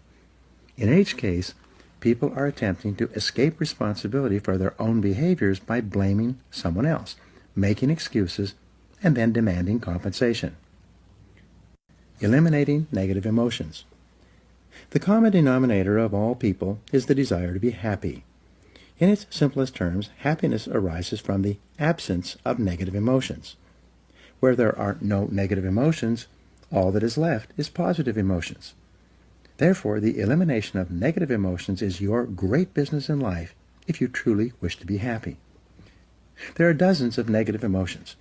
Although the most common are guilt, resentment, envy, jealousy, fear, and hostility, they all ultimately boil down to a feeling of anger, directed either inward or outward. Anger is directed inwardly when you bottle it up rather than expressing it constructively to others. Anger is directed outwardly when you criticize or attack other people. Psychosomatic illness. Negative emotions are the major causes of psychosomatic illness. This occurs when the mind, psycho, makes the body, soma, sick. Negative emotions, especially as expressed in the form of anger, weaken your immune system and make you susceptible to colds, flu, and other diseases. Uncontrolled bursts of anger can actually bring about heart attacks, strokes, and nervous breakdowns. Here's the great discovery. All negative emotions, especially anger, depend for their very existence on your ability to blame someone or something else for something in your life that you're not happy about. It takes tremendous self-discipline to refrain from blaming others for our problems. It takes enormous self-control to refuse to make excuses. It takes tremendous self-discipline for you to accept complete responsibility for everything you are, everything you become, and everything that happens to you. Even if you are not directly responsible for something that happens, like Hurricane Katrina, you are responsible for your responses, for what you do and say from that moment forward. It takes tremendous self-mastery for you to take complete control of your conscious mind and deliberately choose to think positive, constructive thoughts that enhance your life and improve the quality of your relationships and results. But the payoff of this form of positive thinking is tremendous. Blaming is easy. By following the path of least resistance, the easiest and most mindless behavior of all is for a person to lash out and blame someone else anytime anything goes wrong for any reason. People who develop the habit of automatically blaming often become angry at things. Blaming inanimate objects when they do not function as expected is so silly that it almost becomes a mild form of insanity. People become angry at doors that stick. They swear at tools that they are using when they themselves make a mistake. They get mad when their car doesn't start. Even if it is an inanimate object, if it doesn't work perfectly, then the thing must be to blame. People will often kick a car that they are mad at or a box that they tripped over. The antidote to negative emotions. The fastest and most dependable way to eliminate negative emotions is to immediately say, I am responsible. Whenever something happens that triggers anger or a negative reaction of any kind, quickly neutralize the feelings of negativity by saying, I am responsible. The law of substitution says that you can substitute a positive thought for a negative one. Since your mind can only hold one thought at a time, when you deliberately choose the positive thought, I am responsible, you cancel out any other thought or emotion at that moment. It is not possible to accept responsibility and remain angry at the same time. It's not possible to accept responsibility and experience negative emotions. It's not possible to accept responsibility without becoming calm, clear, positive, and focused once more. As long as you are blaming someone else for something in your life that you don't like, you will remain a mental child. You continue to see yourself as small and helpless, like a victim. You continue to lash out. However, when you begin to accept responsibility for everything that happens to you, you transform yourself into a mental adult. You will see yourself as being in charge of your own life and no longer a victim. In Alcoholics Anonymous, people who are having problems with drinking attend meetings with others going through the same situation. What they have found is that until the individual accepts responsibility for his or her problems, both with alcohol and in other areas of life, no progress is possible. But after the person accepts responsibility, everything is possible. This is true with almost every difficult situation in life in which you project your unhappiness onto other people or factors outside yourself. Money and emotions. Many of our biggest problems and concerns in life have to do with money, earning it, spending it, investing it, and especially losing it. As a result, many of our negative emotions are associated with money in some way. However, the fact is that you are responsible for your financial life. You choose. You decide. You are in charge. You cannot blame your financial problems or situation on other people. You are in the driver's seat. So it is only when you accept responsibility for your income. Who chose to accept the job you are working at? Your bills. Who spent the money that put you into debt? And your investments. Who made those decisions? Can you move from becoming an economic child to an economic adult? Responsibility and control. There's a direct relationship between the acceptance of responsibility and the amount of personal control you feel you have over your life. This means that the more you accept responsibility, the greater sense of control you experience. There's also a direct relationship between the amount of control you feel you have and how positive you feel. The more you feel that you have a high sense of control in the important areas of your life, the more positive and happy you are in everything you do. When you accept responsibility, you feel strong, powerful, and purposeful. Accepting responsibility eliminates the negative emotions that rob you of happiness and contentment. In every situation, the antidote to negative emotions is to say, I am responsible. Then, look into the situation to find the reasons why you are responsible for what happened or for what is going on. Your intelligence is like a double-edged sword. It can cut in either direction. You can use your intelligence to rationalize, justify, and blame other people for things you're not happy about, or you can use your intelligence to find reasons why you are responsible for what happened, and then take action to solve the problem or resolve the situation. You can make excuses, or you can make progress. You choose. Even if an accident has occurred, such as your car being damaged in the parking lot while you were at work, you may not be legally at fault for the accident, but you are still responsible for your responses, for how you behave as a result of what happened. Never complain, never explain. The mark of the leader, the truly superior person, is that he or she accepts complete responsibility for the situation. It's not possible to imagine a true leader who whines and complains rather than taking action when problems and difficulties arise. This sense of responsibility is the mark of the highly developed personality. You take responsibility for your life by resolving in advance that you will not become upset or angry over something that you cannot affect or change. Just as you do not become angry about the weather, you do not become angry over circumstances and situations over which you have no control. Furthermore, you especially do not allow yourself to be angry and unhappy in the present because of unhappy experiences or situations from the past. You say, "What cannot be cured must be endured."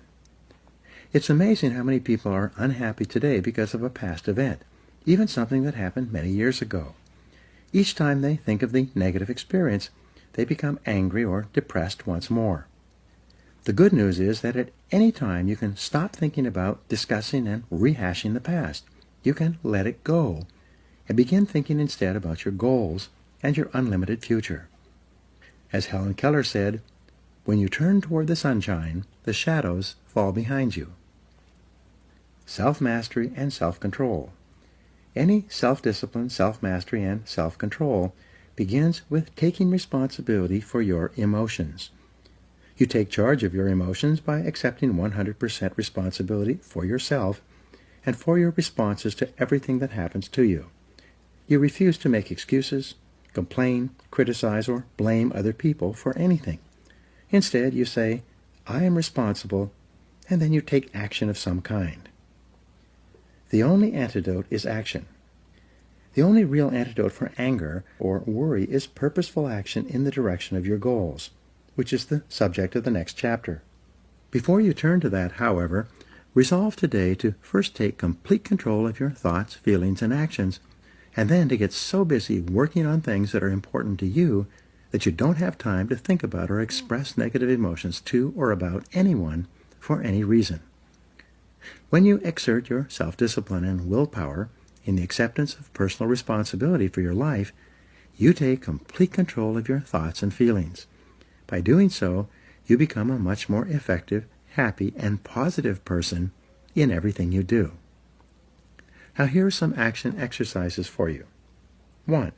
Resolve today to accept 100% responsibility for everything you are and for everything you become. Never complain, never explain. 2. Look into your past and select a person or incident that still makes you unhappy today. Instead of justifying your negative feelings, look for reasons why you were partially responsible for what happened. 3. Select a relationship in your past that made you unhappy, and then give 3 reasons why you were responsible for what occurred. 4. Select one person in your past with whom you are still angry, and resolve to forgive that person completely for what happened. This act will liberate you emotionally. 5.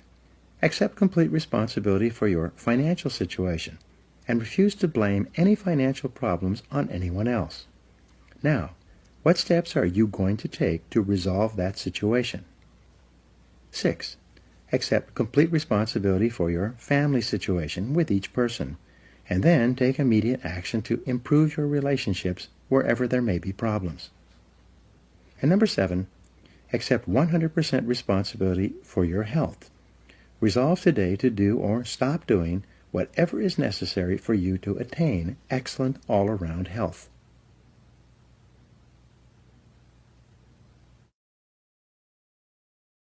Chapter 4.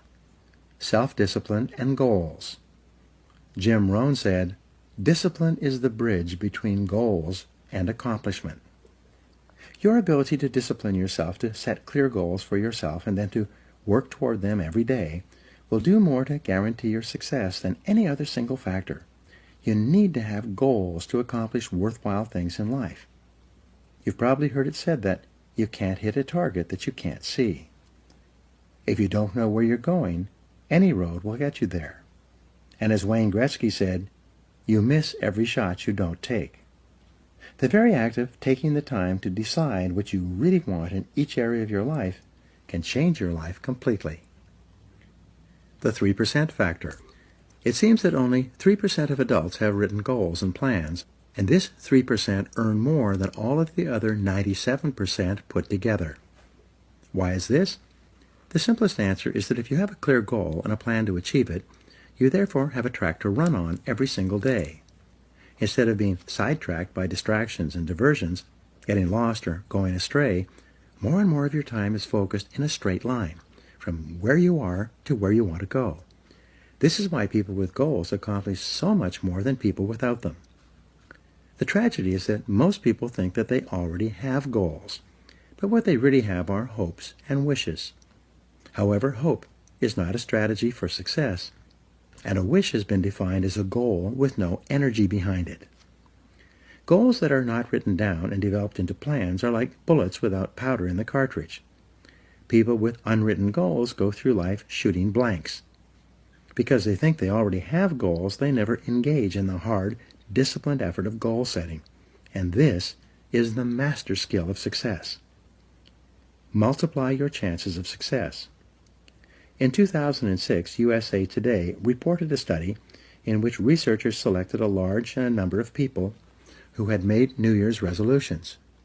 They then divided these people into two categories: those who had set New Year's resolutions and written them down, and those who had set New Year's resolutions but had not written them down. 12 months later, they followed up on the respondents in this study, and what they found was astonishing. Of the people who had set New Year's resolutions but had not written them down, only 4% had actually followed through on their resolutions. But among the group who had written down their New Year's resolutions, an exercise requiring only a couple of minutes, 44% had followed through on them. This is a difference of more than 1,100% in success, and it was achieved by the simple act of crystallizing the resolutions on paper. The discipline of writing. In my experience working with several million people over the past 25 years, the disciplined act of writing out goals, making plans for accomplishing them, and then working on those goals daily increases the likelihood of achieving your goals by 10 times or 1,000%. This doesn't mean that writing out your goals guarantees success, but rather only that it increases the probability of success by 10 times. These are very good odds to have working in your favor, especially when there is no cost or risk involved in putting pen to paper. Just a little time. Writing is called a psychoneuromotor activity. The act of writing forces you to think and concentrate. It forces you to choose what is more important to you and your future. As a result, when you write down a goal, you impress it into your subconscious mind, which then goes to work 24 hours a day to bring your goal to reality. Sometimes I tell my seminar audiences, only 3% of adults have written goals, and everyone else works for those people.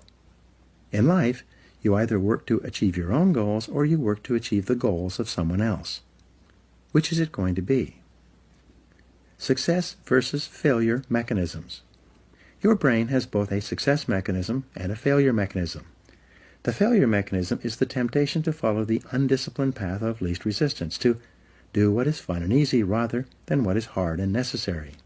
Your failure mechanism operates automatically throughout your life, which is the major reason why most people fail to fulfill their individual potentials. While your failure mechanism functions automatically, your success mechanism is triggered by a goal. When you decide on a goal, you override your failure mechanism and can help you change the direction of your life. You go from being a ship without a rudder, drifting with the tide, to being a ship with a rudder, a compass, and a clear destination, sailing in a straight direction towards your goal. The power of goals. A client of mine recently told me an interesting story. He said that he had attended one of my seminars in 1994 where I spoke about the importance of writing down goals and making plans for accomplishing them. At that time, he was 35 years old, selling cars for a dealership in Nashville and earning about $50,000 a year. He told me that that day changed his life. He began writing out his goals and plans and working on them daily. 12 years later, he was earning more than $1 million a year and was the president of a fast-growing company that sells services to some of the biggest companies in the country.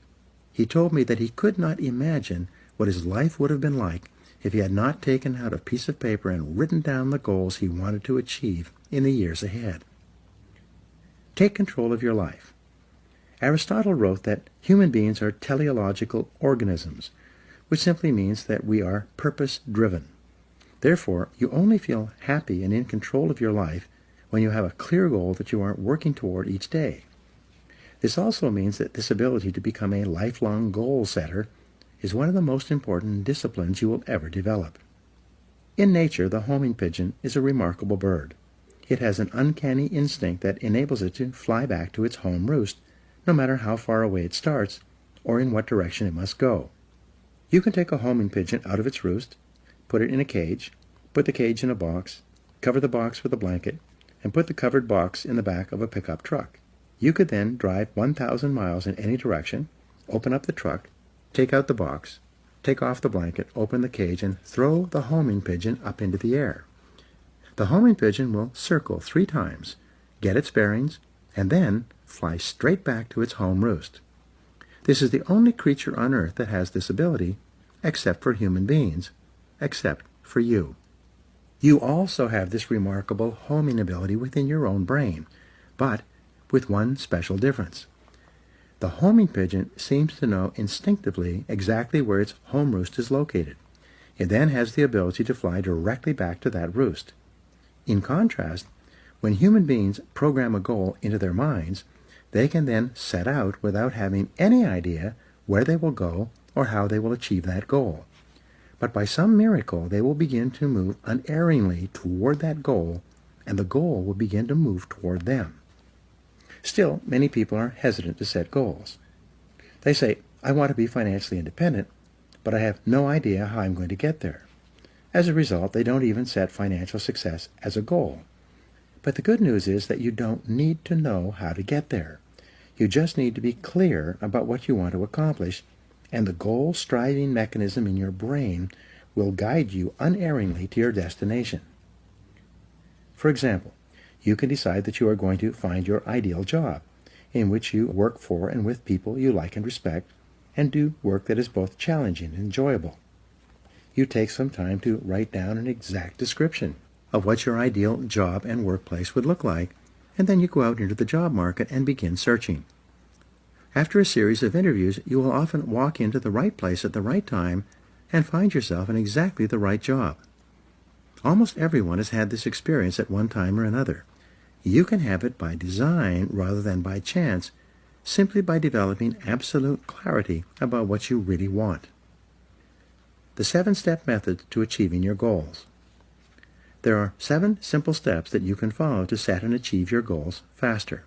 There are more complex and detailed goal-achieving methodologies, but this 7-step method will enable you to accomplish 10 times more than you've ever accomplished before, and you will do so far faster than you can currently imagine. Step 1. Decide exactly what you want. Be specific. If you want to increase your income, decide on a specific amount of money rather than to just make more money. Step 2. Write it down. A goal that is not in writing is like cigarette smoke. It drifts away and disappears. It is vague and insubstantial. It has no force, effect, or power. But a written goal becomes something that you can see, touch, read, and modify if necessary. Step 3. Set a deadline for your goal. Pick a reasonable time period and write down the date when you want to achieve it. If it's a big enough goal, set a final deadline and then set sub-deadlines or interim steps between where you are today and where you want to be in the future. A deadline serves as a forcing system in your brain. Just as you often get more done when you're under the pressure of a specific deadline, your subconscious mind works faster and more efficiently when you have decided that you want to achieve a goal by a specific time. The rule is, there are no unrealistic goals, there are only unrealistic deadlines. What do you do if you don't achieve your goal by your deadline? Simple. You set another deadline. A deadline is just a guesstimate. Sometimes you will achieve your goal before the deadline, sometimes at the deadlines, and sometimes after the deadline. When you set your goal, it will be within the context of a certain set of external circumstances. But these circumstances may change, causing you to change your deadline as well. Be flexible. Step number 4, make a list of everything that you could think of that you could possibly do to achieve your goal.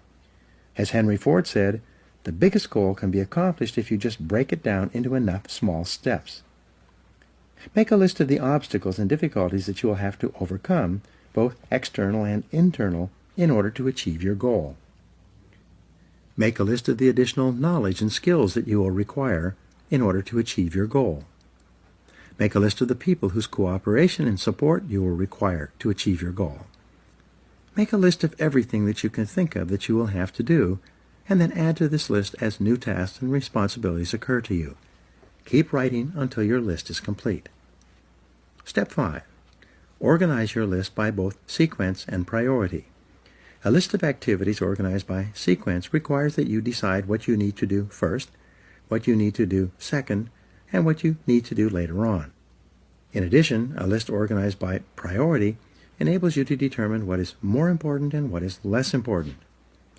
Sometimes sequence and priority are the same, but often they are not. For example, if you want to start a particular kind of business, the first item in order of sequence might be for you to purchase a book or enroll in a course on that business. But what is most important is your ability to develop a business plan based on complete market research that you can use to gather the resources you need and actually start the business you have in mind. Step 6. Take action on your plan immediately. Take the first step, and then the second step, and the third step. Get going, get busy, move quickly, don't delay. Remember, procrastination is not only the thief of time, it's the thief of life. The difference between success and failures in life is simply that winners take the first step. They are action-oriented.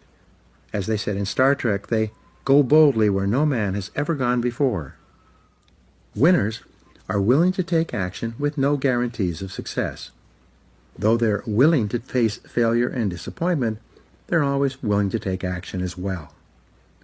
Step 7. Do something every day that moves you in the direction of your major goal. This is the key step that will guarantee your success. Do something 7 days a week, 365 days a year. Do anything that moves you at least one step closer to the goal that is most important to you at that time. When you do something every day that moves you in the direction of your goal, you develop momentum. This momentum, this sense of forward motion, motivates, inspires, and energizes you. As you develop momentum, you'll find it increasingly easy to take more steps towards your goal. In no time at all, you will have developed the discipline of setting and achieving your goals. It will soon become easy and automatic. You will soon develop a habit and the discipline of working toward your goals all the time. The 10-goal exercise. This is one of the most powerful goal-achieving methods I have ever discovered. I teach it all over the world, and I practice it myself almost every day. Here's how it works. Take out a clean sheet of paper. At the top of the page, write the word goals and today's date. Then, discipline yourself to write down 10 goals that you'd like to accomplish in the next 12 months. Write down financial, family goals, and fitness goals, as well as goals for personal possessions like a house or a car. Don't worry for the moment about how you're going to achieve these goals. Just write them down as quickly as you can. You can write as many as 15 goals if you like, but this exercise requires that you write down a minimum of 10 within 3 to 5 minutes. Select one goal. Once you've written out your 10 goals, imagine for the moment that you can achieve all the goals on your list if you wanted them long enough and hard enough. Also imagine that you have a magic wand that you can wave that will enable you to achieve any one goal on your list within 24 hours. If you could achieve any one goal on your list within 24 hours, which one would have the greatest positive impact on your life right now? Which one goal would change or improve your life more than anything else? Which one goal, if you were to achieve it, would help you to achieve more of your other goals than anything else? Whatever your answer to this question, put a circle around this goal and then write it at the top of a clean sheet of paper. This goal then becomes your major, definite purpose. It becomes your focal point and the organizing principle of your future activities. Make a plan. Once you've written out this goal clearly and specifically and made it measurable, set a deadline on your goal. Your subconscious mind needs a deadline so that it can focus and concentrate all your mental powers on goal attainment. Make a list of everything that you could think of that you could do to achieve your goal. Organize this list by sequence and priority. Select the most important or logical next step in your plan and take action on it immediately. Take the first step. Do something. Do anything. Resolve to work on this goal every single day until it's achieved. From this moment forward, as far as you are concerned, failure is not an option. Once you've decided that this one goal can have the greatest positive impact on your life, and you've set it as your major definite purpose, resolve that you will work toward this goal as hard as you can, as long as you can, and that you will never give up until it's achieved. This decision alone can change your life. Use mind-storming to get started. Here's another technique that you can use to dramatically increase the likelihood that you will achieve your most important goal. This is the most powerful creative thinking technique I've ever seen. More people have become wealthy using this method than any other way. Take another clean sheet of paper. Write out your major definite purpose, your number one goal, at the top of the page in the form of a question. Then, discipline yourself to write a minimum of 20 answers to the question. For example, if your goal is to earn a certain amount of money by a certain date, you would write the question, how can I earn this amount of money by this specific date? You then discipline yourself to generate 20 answers to your question. This exercise of mind-storming will activate your mind, unleash your creativity, and give you ideas that you may have never thought of before. The first 3 to 5 answers will be easy. The next 5 will be difficult, and the last 10 answers will be harder than you can imagine, at least the first time you do this exercise. Nonetheless, you must exert your discipline and willpower to persist until you have written down at least 20 answers. Once you've generated 20 answers, look over your list and select one of those answers to take action on immediately. It seems that when you take action on a single idea on your list, it triggers more ideas and motivates you to take action on even more of these answers. The great law of cause and effect. The most important application of the law of cause and effect is that thoughts are causes and conditions are effects.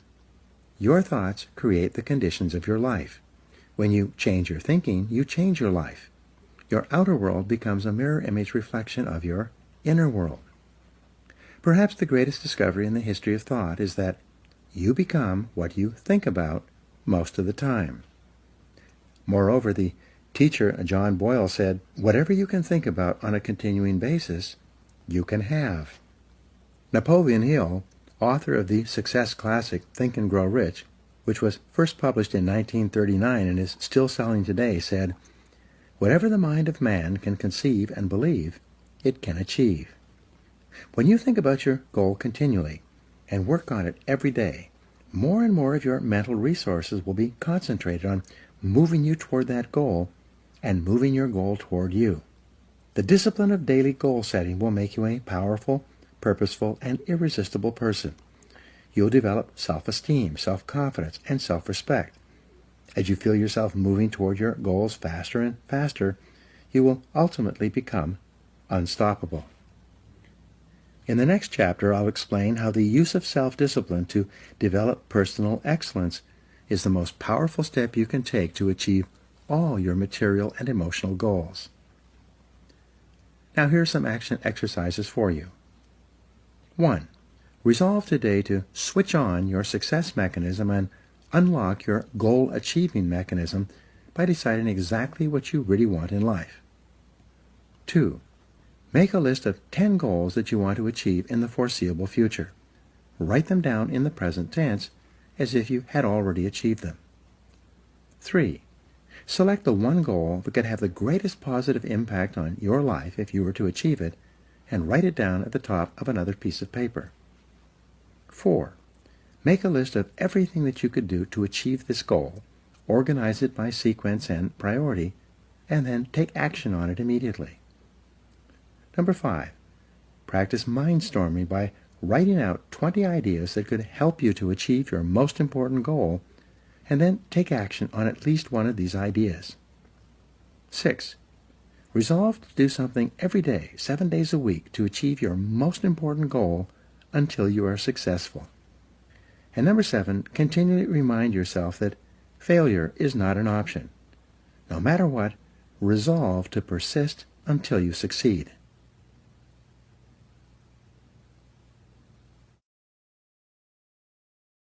Chapter 5. Self-Discipline and Personal Excellence. Aristotle wrote, "We are what we repeatedly do. Excellence, therefore, is not an act, but a habit." You are your most valuable asset. Your life, your potential, and your possibilities are the most precious things you have.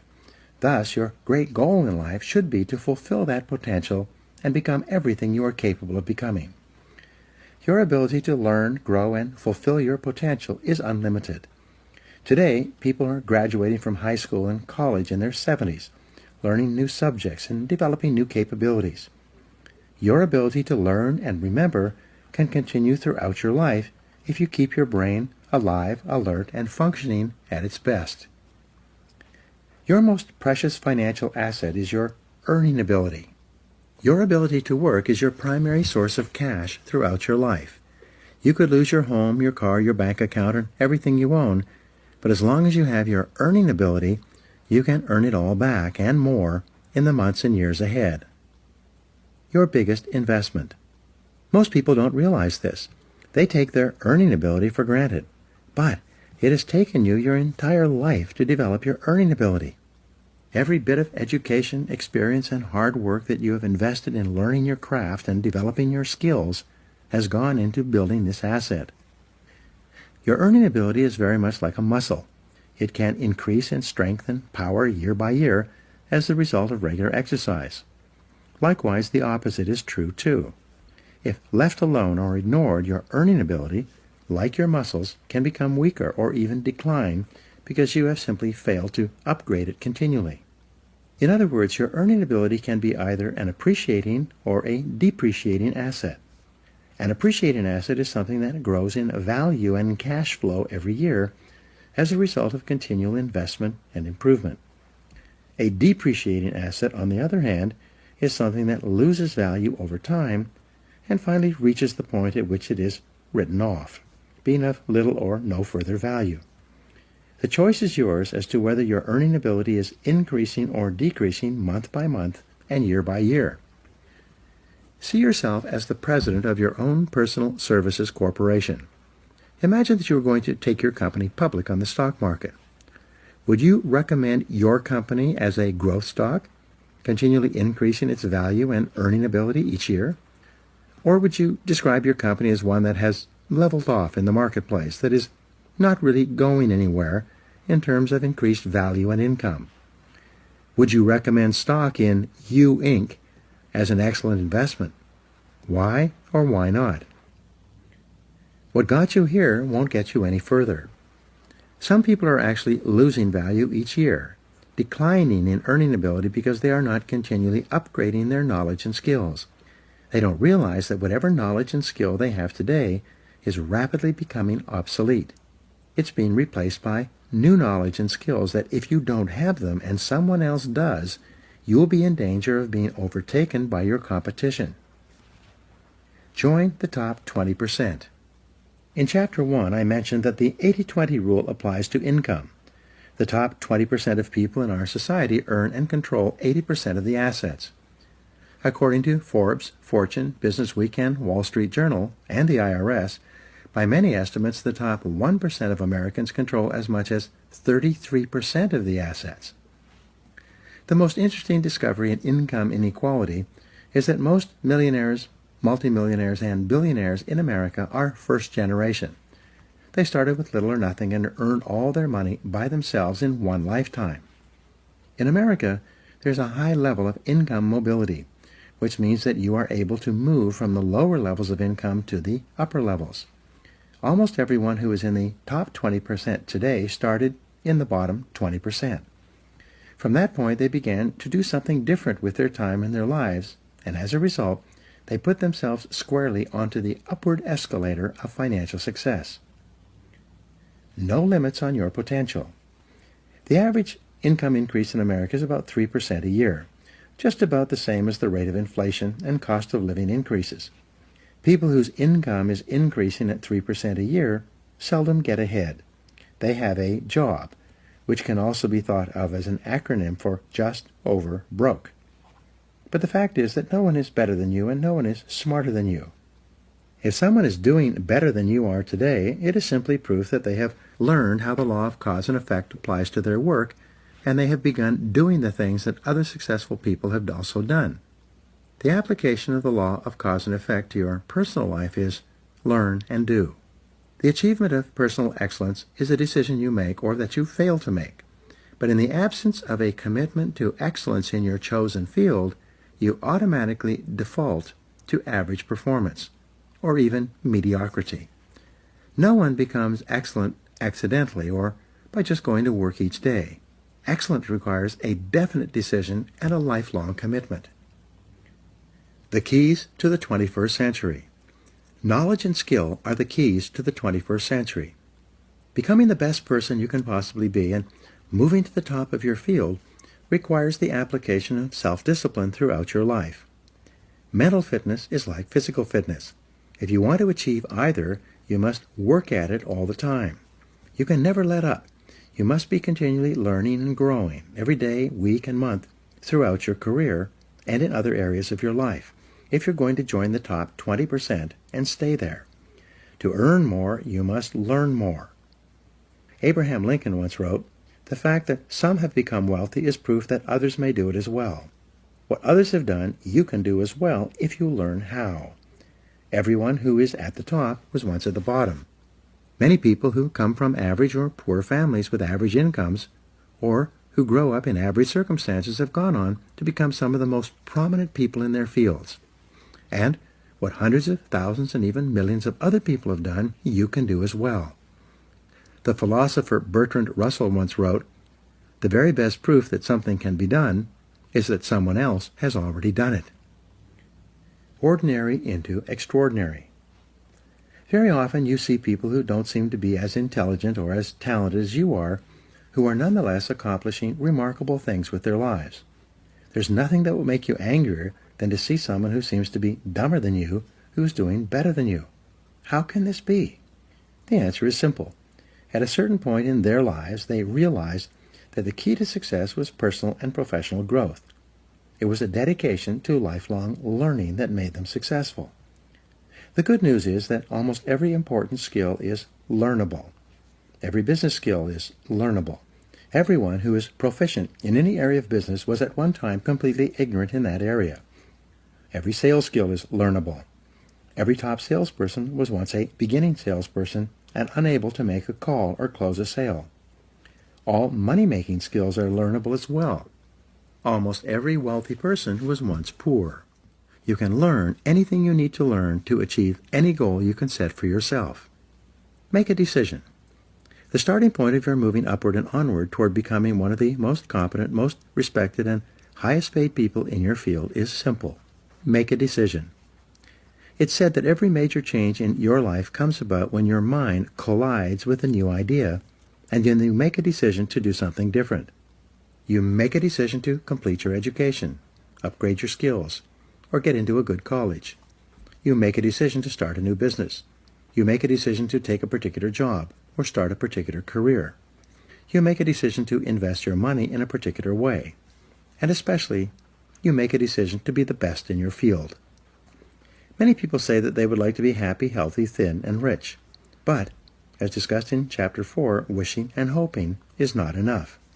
You have to make a firm, unequivocal decision that you are going to pay any price and go any distance in order to achieve the goals you have set for yourself. You have to make that decision and then burn your mental bridges behind you. From that moment on, you resolve to continue working on yourself and your craft until you reach the top 20% or beyond. Follow the leaders, not the followers.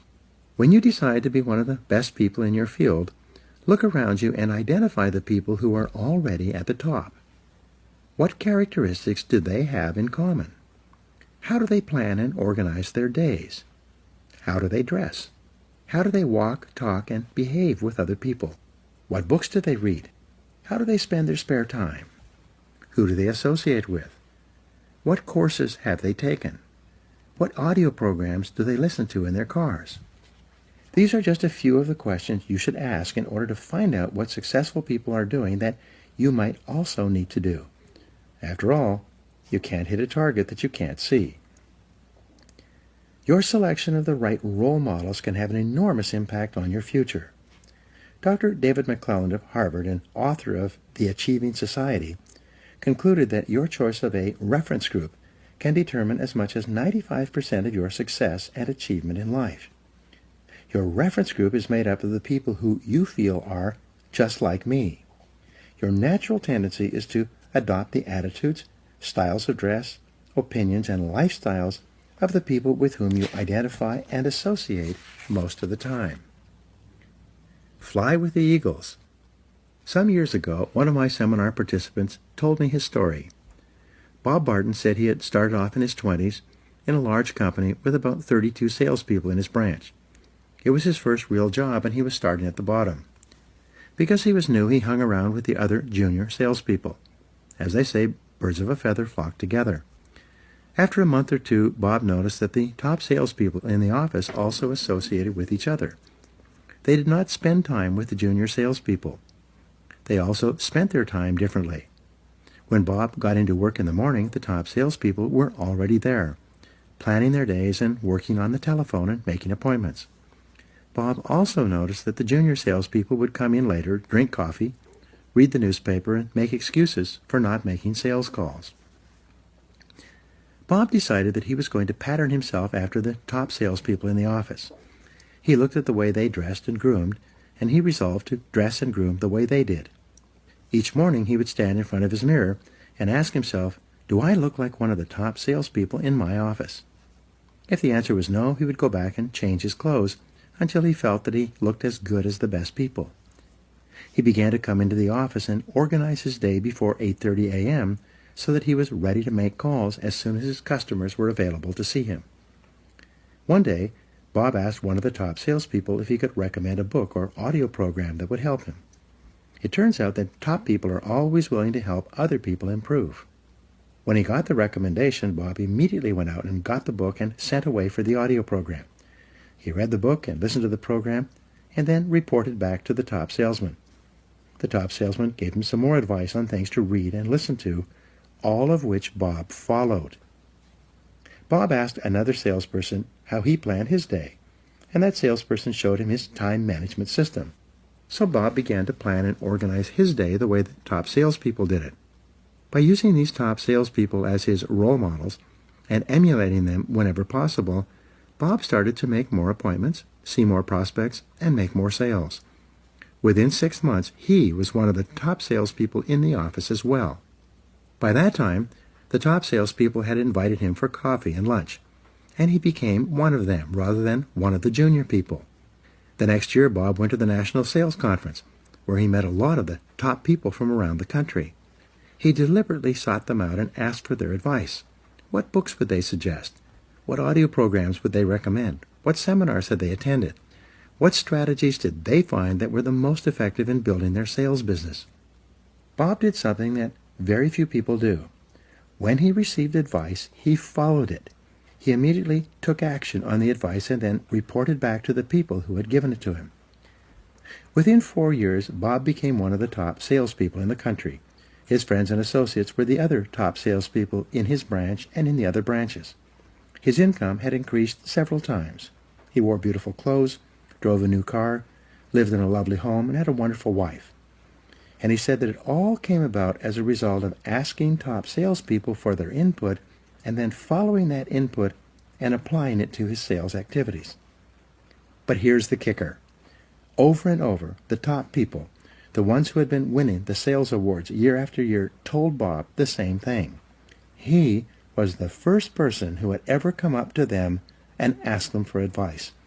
No one else had ever sought them out and asked them why they were so successful. The answers have all been found. Here's a great discovery.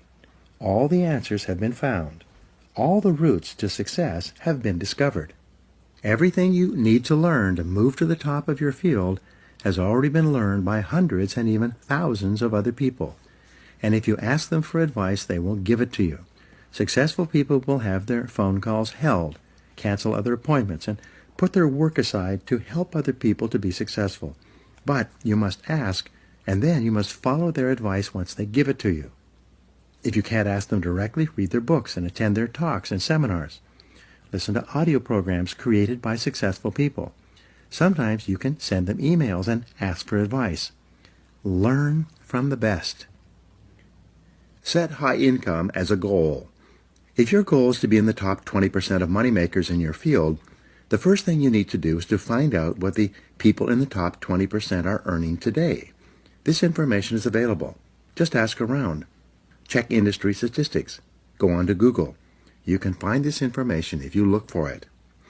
Once you know the income target at which you are aiming, write it down as your goal. Make a plan to achieve this level of income and work on it every day. Never stop until you reach it. The secret to high income in business and sales is quite simple. Learn and do. Like jacking up a car, you improve one notch at a time. Each time you learn and practice a new skill, you ratchet up your earning ability, and it locks in. As long as you keep increasing your earning ability, you keep ratcheting up to a higher level from which you seldom decline. Use the 3% formula to invest in yourself. To guarantee your lifelong success, make a decision today to invest 3% of your income back into yourself. This seems to be the magic number for lifelong learning. According to the American Society for Training and Development, this is the percentage that the most profitable 20% of companies in every industry invest in the training and development of their staff.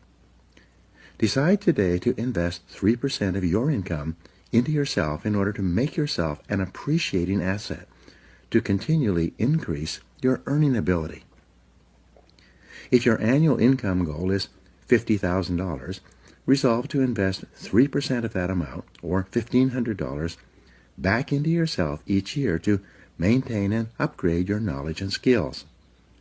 If your income goal is $100,000, resolve to invest $3,000 per year back into yourself to assure that you reach that level of income. The payoff is extraordinary. I was giving a seminar in Detroit a couple of years ago when a young man about 30 years old came up to me at the break. He told me that he had first come to my seminar and heard my 3% rule about 10 years ago.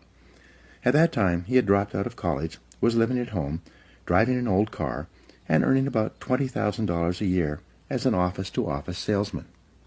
He decided after the seminar that he was going to apply the 3% rule to himself, and he did so immediately. He calculated 3% of his income of $20,000 would be $600. He began to buy sales books and read them every day. He invested in 2 audio learning programs on sales and time management. He took 1 sales seminar. He invested the entire $600 in himself in learning to become better. That year his income went from $20,000 to $30,000, an increase of 50%. He said he could trace the increase with great accuracy to the things he had learned and applied from the books he had read and the audio programs he had listened to. So the following year he invested 3% of $30,000, a total of $900 back into himself. That year his income jumped from $30,000 to $50,000. He began to think, if my income goes up at 50% per year by investing 3% back into myself, what would happen if I invested 5%? The next year, he invested 5% of his income, $2,500, into his learning program. He took more seminars, traveled cross-country to a conference, bought more audio and video learning programs, and even hired a part-time coach. And that year, his income doubled to $100,000. After that, Like playing Texas Hold'em, he decided to go all in and raised his investment into himself to 10% per year. He told me that he'd been doing this ever since. I asked him, how has investing 10% of your income back into yourself affected your income? He smiled and said, I passed $1 million in personal income last year, and I still invest 10% of my income in myself every single year. I said, wow, that's a lot of money. How do you manage to spend that much money on personal development? He said, it's hard. I have to start spending money on myself in January in order to invest it all by the end of the year. I have an image coach, a sales coach, and a speaking coach. I have a large library in my home with every book, audio program, and video program on sales and personal success I can find. I attend conferences both nationally and internationally in my field, and my income keeps going up every year. There are 3 simple steps to become the best. Becoming one of the top people in your field requires discipline and application more than anything else. There are 3 simple steps that you can follow to become the very best in your field. 1. Read 60 minutes in your field each day. Turn off the television and the radio. Put aside the newspaper and read material about your field for 1 hour each day before you start working. 2. Listen to educational audio programs in your car. Start them and stop them as you listen so that you can reflect on what you have just heard and think about how you can apply the ideas to your work. 3. Attend courses and seminars in your field regularly. Seek them out. Take online courses in the convenience of your own home, courses that enable you to upgrade your skills and give you important ideas that you can use to be even more successful. The power of compound learning, like compound interest, is quite amazing. The more you learn, the more you can learn. The more you learn, the better your brain functions and the smarter you get. Your memory and retention rate improves. The more you learn, the more relationships you find between something you learned at one time and something you learn at another time. Never stop learning and growing. The achievement of mastery. How long does it take to achieve mastery in your field? According to the experts, the acquisition of mastery requires about 7 years or 10,000 hours of hard work. It takes 7 years to become a master salesperson. It takes 7 years to become a successful business person. It takes 7 years to become an excellent diesel mechanic. It takes 7 years to become an excellent brain surgeon. It seems to take 7 years or 10,000 hours of hard work to get to the top of any field. So you might as well get started. The time is going to pass anyway. The starting point of your achieving mastery is for you to commit to excellence. I've never met a person who made a decision to get into the top 20% in their field who did not eventually achieve it. And I never met a person who got there having not made that decision. Making the decision and then following up with continuous, purposeful, disciplined action is essential. Talent is not enough. As I mentioned earlier, according to Jeffrey Colvin in his best-selling book, Talent is Overrated, most people learn how to do their job in the first year, and then they never get any better. They just coast in their jobs. But the only direction you can coast is downhill. Many people will work away at a job for many years and never rise above the average. They will do their job from 8 to 5, but they never lift a finger to upgrade their skills. They will not invest any time learning their craft unless their company pays for the extra training and gives them the time off to take it. The average person does only an average job, and as a result he earns an average income and worries about money all his life. He never realizes that often there is only a thin veil that separates the average person from the excellent person. The fact is that if you're not getting better, you're getting worse. No one stays in the same place for long. 2 hours each day will get you to the top. It's been calculated that all you need to invest is about 2 extra hours per day to move from the average to the superior. Only 2 extra hours each day will move you from worrying about money all your life to being one of the highest paid people in your field. People immediately ask, where am I going to get an extra 2 hours each day? It's simple. Take a piece of paper and do the following simple calculation. Calculate the number of hours in a week. 7 days times 24 hours equals 168 hours. If you deduct 40 hours for work and 56 hours for sleep, you have 72 hours left over. If you deduct 3 hours per day, 21 hours, for getting ready for and traveling to and from work, that leaves you 51 hours of spare time to do with as you please. If you invest 2 hours per day back into yourself, 14 hours per week, you still have 37 hours left over. That's an average of more than 5 hours per day of free time.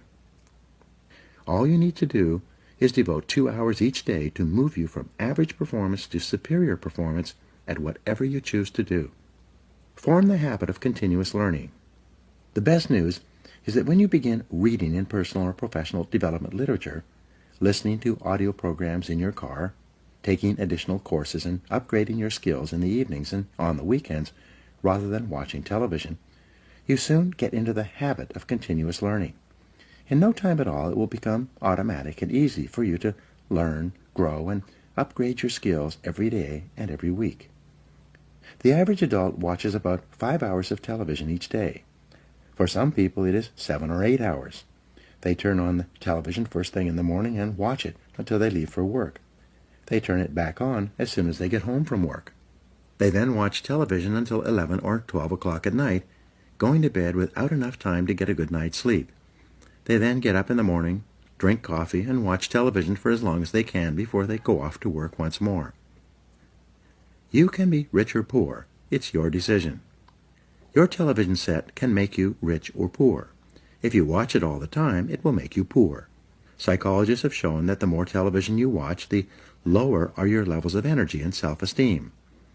At an unconscious level, you don't like or respect yourself as much if you sit there hour after hour watching television. People who watch too much television also gain weight and become physically unfit from sitting around too much. Your television can also make you rich, but only if you turn it off. When you turn off your television, you free up time that you can then use to invest in becoming a better, smarter, or more competent person. When you leave your television off when you are with your family, you'll find yourself talking, sharing, communicating, and laughing more often. When you leave your television off for extended periods of time, you break the habit of watching television, and you'll hardly miss it at all. Your television can be an excellent servant, but it's a terrible master. The choice is yours. Increase your income 1,000%. There is a simple 7-step formula you can use in order to increase your productivity, performance, and output and income by 1,000% over the next 10 years. It works for everyone who tries it. It is simple. First, answer this question.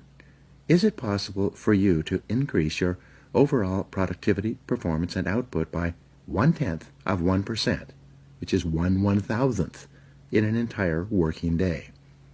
Your answer will probably be yes. If you were to manage your time a little better and work on more valuable tasks, you would quite easily increase your output by 1/1000th in a day. Having done this for the first day, could you increase your output by 0.1% the second day? And the answer, of course, is yes. Having increased your performance by 0.1% on Monday and Tuesday, could you continue to do this for Wednesday, Thursday, and Friday? And again, the answer is yes. 0.1% per week. 0.1% times 5 days per week equals 0.1% per week. Is it possible for a normal, intelligent, hard-working individual to increase his or her output by 0.1% or 1/200th in a single week? Of course it is. Having done this for the first week, could you keep up the same pace of personal development the second week? Of course you could. Could you get 1/1000th of 1% better 5 days a week for an entire month? If you could, this means that you would be 0.5% better per week, multiplied times 4, or 2% more productive in an entire month. There are 13 4-week months in a year. 4 times 13 equals 52. Having become 2% better in a month, could you repeat that in the second month, in the third month, the fourth month, and so on? Of course you could. By working on yourself a little bit each day, learning new skills, getting better at your key tasks, setting priorities, and focusing on higher value activities, you can become 26% more productive over the course of an entire year. Having achieved this goal for the first year, could you do it for the second year and then the third? Could you keep it up for 10 years? And the answer, of course, is yes. And the best news is that when you continue to work on yourself, it becomes easier and easier for you to get better and better as the weeks and months go by. By the law of accumulation, or the law of incremental improvement, by the end of 12 months you would be 26% better. If you continue to improve at 26% per year, by the end of 10 years with compounding, you would be 1,004% more productive. Your income would increase at the same rate. This formula works if you do. There are 7 steps in the 1,000% formula. Step 1. Arise 2 hours before your first appointment, or before you have to be at work. Invest the first hour in yourself by reading something educational, motivational, or spiritual. As Henry Ward Beecher once said, the first hour is the rudder of the day. When you get up and invest the first hour in yourself, you set yourself up mentally to have an excellent day. You will be more positive, alert, creative, and productive all day long when you start your day by investing the first hour in yourself. If you read in your field 1 hour per day, that will translate into about 1 book per week. 1 book per week will translate into about 50 books per year. Since the average adult reads less than 1 nonfiction book per year, if you were to read 50 books in your field each year, do you think that would give you an edge in your profession? Do you think that it would move you ahead of virtually everyone else in your business? Of course it would. If you read 50 books per year for 10 years, this would be 500 books that would help you to improve your productivity, performance, and income. At the very least, you would need a bigger house just to hold your books, and you'd be able to afford it. Reading 1 hour per day in your field will make you a national authority in 3 to 5 years. This alone can give you your 1,000% increase over the course of your career. Step 2. Rewrite your goals every day. Get a spiral notebook and rewrite your major goals in the present tense every morning before you start out, without looking back at what you wrote the previous day. This writing and rewriting is the process of programming instructions into the guidance mechanism of your mind. When you rewrite your 10 goals each morning, you will continually see and think of opportunities to achieve those goals all day long. You will become more focused, channeled, and directed. You'll be more purposeful and determined, and you will achieve your goals much faster than if they were merely wishes floating around in the back of your mind. Writing and rewriting your goals each day can give you your 1,000% increase in income over 10 years. Step 3. Plan every day in advance. Make a list and set priorities on your work before you start off. Your ability to set priorities and to choose the most important thing that you could be doing at every moment is the key to organizing your life and doubling your productivity. We'll talk in detail about time management techniques in Chapter 12. Working on your top priorities can increase your income by 1,000% over 10 years, and it is probably impossible to achieve without it. Step 4. Discipline yourself to concentrate single-mindedly on one thing. Choose the most important thing that you can do each day. Then, start on it first thing and work on it until it's 100% complete. Your ability to focus and concentrate, when you develop and hone it into a habit all by itself, will enable you to double your productivity, performance, and output in the next month. And it will give you your 1,000% increase over 10 years. Step 5. Listen to educational audio programs in your car. The average business person who drives spends 500 to 1,000 hours per year behind the wheel of their car. When you turn your car into a university on wheels, a mobile classroom, you get the educational equivalent of 1 to 2 full-time university semesters as you drive around. Many people have gone from rags to riches by simply listening to educational audio programs in their cars as they drive from place to place. You could do the same. This alone could give you your 1,000% increase. Step number 6. Ask 2 magic questions after every call or event. First, ask yourself, what did I do right? Then, ask yourself, what would I do differently? The first question, what did I do right, forces you to think through and recall all the correct things that you did in that last meeting, presentation, or event, even if it was not successful. Write them down. The second question, what would I do differently, forces you to think through all the different ways you could improve your performance in a similar situation. Write these ideas down as well. In both cases, by reviewing your performance, by thinking about what you did right and what you would do differently, you program yourself to perform even better the next time. This is one of the fastest and most powerful exercises in personal growth and development I have ever discovered. This process dramatically speeds up the rate at which you move into the top 20%. Step 7. Treat every person you meet like a $1 million customer. Treat each person you meet and work with, both at home and in the office, as though he or she is the most important person in the world. When you treat people as if they are valuable and important, they will return the favor by treating you as if you are valuable and important as well. They will want to be associated with you, work for you, buy from you, and introduce you to their friends. You begin treating people like $1 million customers by starting at home with the members of your family. Remember, they are the most important people in your life. So when you start your day well, first thing in the morning, by making the members of your family feel important and telling them that you love them, you'll be more positive, relaxed, and happier for the rest of the day. Fully 85% of your success will be determined by how much people like and respect you, especially in business and sales. Never miss an opportunity to treat people well. When you practice these 7 steps each day for a month, you will see changes and improvements in your life, work, and income that will astonish you. After a month of regular practice, you'll have formed a new habit of continuous personal improvement that can carry you onward and upward for the rest of your life. Be the best. Lifelong personal development and the commitment to personal excellence requires tremendous dedication, discipline, and willpower. The greatest payoff is that every time you learn and apply something new, your brain releases endorphins, which make you feel happier and more excited about your future. Every time you learn and apply something new, you'll have a greater sense of personal power. Your self-esteem, self-respect, and personal pride will increase. You'll feel very much in control of your earning ability, which is one of the most important parts of your life. In the next chapter, we'll talk about the importance of courage, of overcoming the fears and doubts that hold most people back. It is often the case that we know what we need to do, but we lack the courage to take the risks that accompany trying anything new.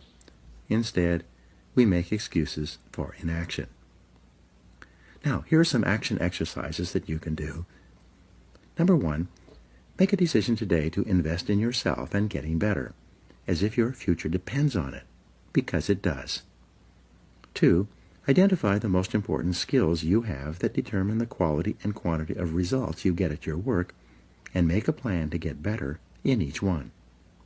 3, if you could wave a magic wand and become absolutely excellent in any one skill, which one skill would have the greatest impact on your earning ability? Whatever your answer, set that skill as a goal, make a plan, and work on it every day. 4, set excellent performance in your work as a goal, and then determine exactly what you will need to do every day to join the top 20% or better in your field. 5, look ahead 3 to 5 years and determine the new knowledge and skills you will need in order to lead your field in the future. Then start acquiring them today. 6, select the top person in your field, the one you admire most, and use him or her as a role model for your own development. And 7, commit yourself today to lifelong learning, and never let a day go by without getting better in some area.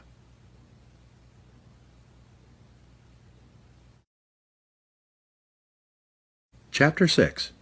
Self-Discipline and Courage. Mark Twain said, "Courage is not absence of fear, it is control of fear, mastery of fear." You need large amounts of self-discipline to deal courageously with all the fear-inducing events of your life. This is probably why Churchill said, "Courage is rightly considered the foremost of the virtues, for upon it all others depend." The fact is that everyone is afraid. and usually of many things. This is normal and natural. Often, fear is necessary to preserve life, prevent injury, and guard against financial mistakes. So, if everyone is afraid, what is the difference between the brave person and the coward? The only difference is that the brave person disciplines himself to confront, deal with, and act in spite of the fear. In contrast, the coward allows himself to be dominated and controlled by the fear. Someone once said that, with regard to warfare, although it applies to any situation, the difference between the hero and the coward is that the hero sticks in there 5 minutes longer. Fortunately, all fears are learned. No one is born with fears. Fears can therefore be unlearned by practicing self-discipline repeatedly with regard to fear until it goes away.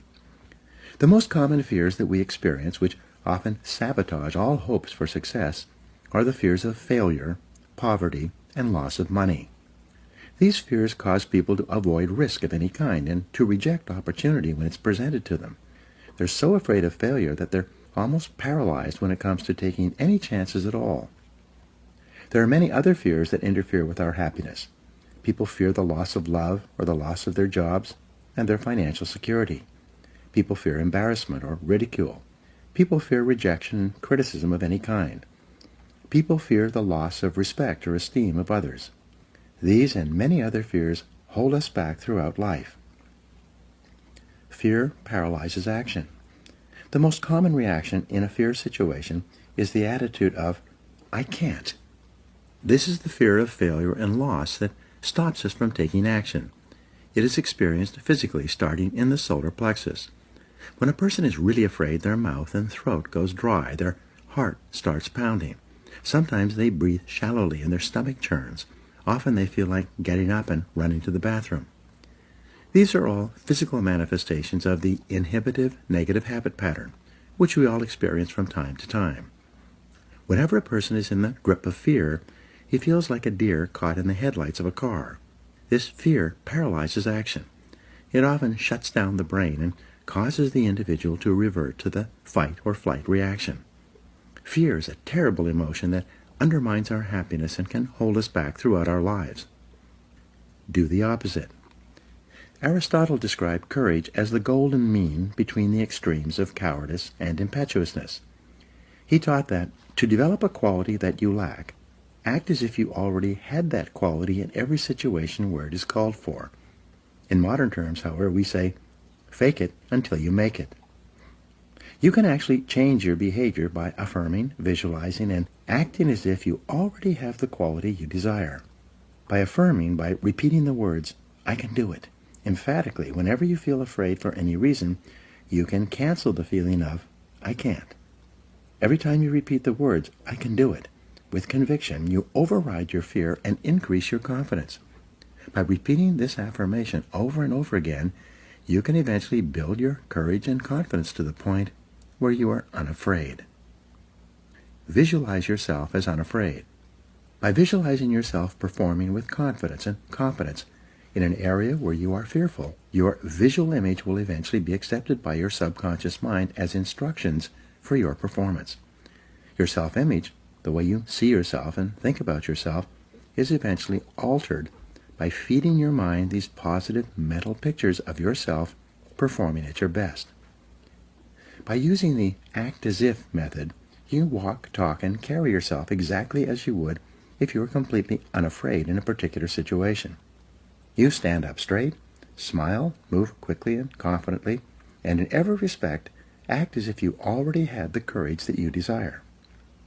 The law of reversibility says that if you feel a certain way, you will act in a manner consistent with that feeling.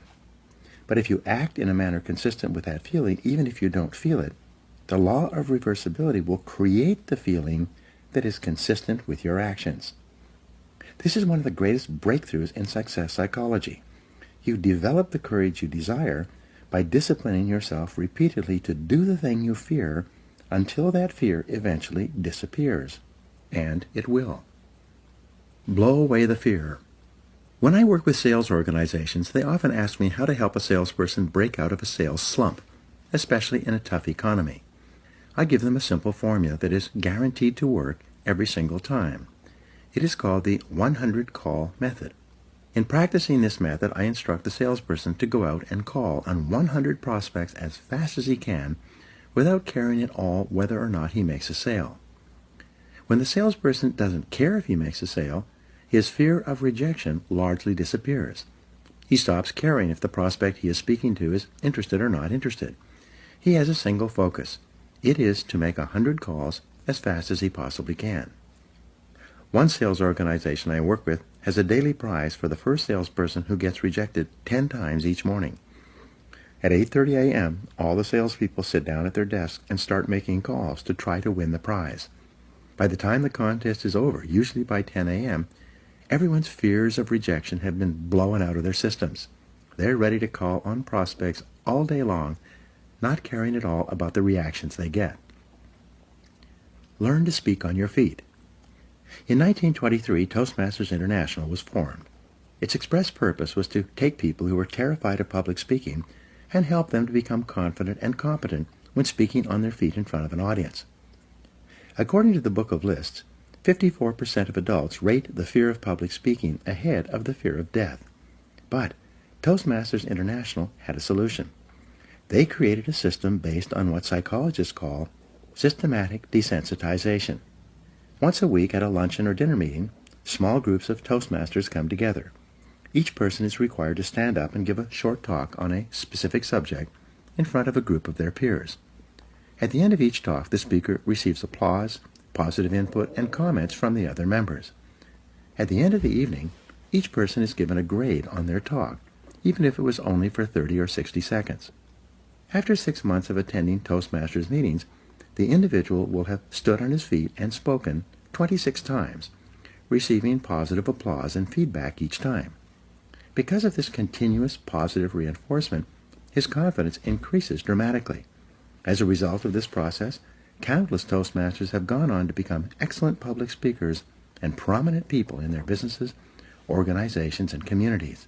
Their fears of public speaking are gone forever. Eliminate 2 fears at once. Psychologists have found that certain fears are bundled together in the subconscious mind, like wires on the same circuit. If you can overcome your fears in one of these areas, you will also eliminate other fears on the same circuit. The fear of rejection, or call reluctance, seems to be bundled together with the fear of public speaking. When you discipline yourself to join Toastmasters or to take a Dale Carnegie course to learn to speak confidently on your feet, your fears of rejection largely disappear as well. Your level of self-confidence in all your interactions with others increases dramatically. Your whole life changes in a positive way. Confront your fears. Your ability to confront, deal with, and act in spite of your fears is the key to happiness and success.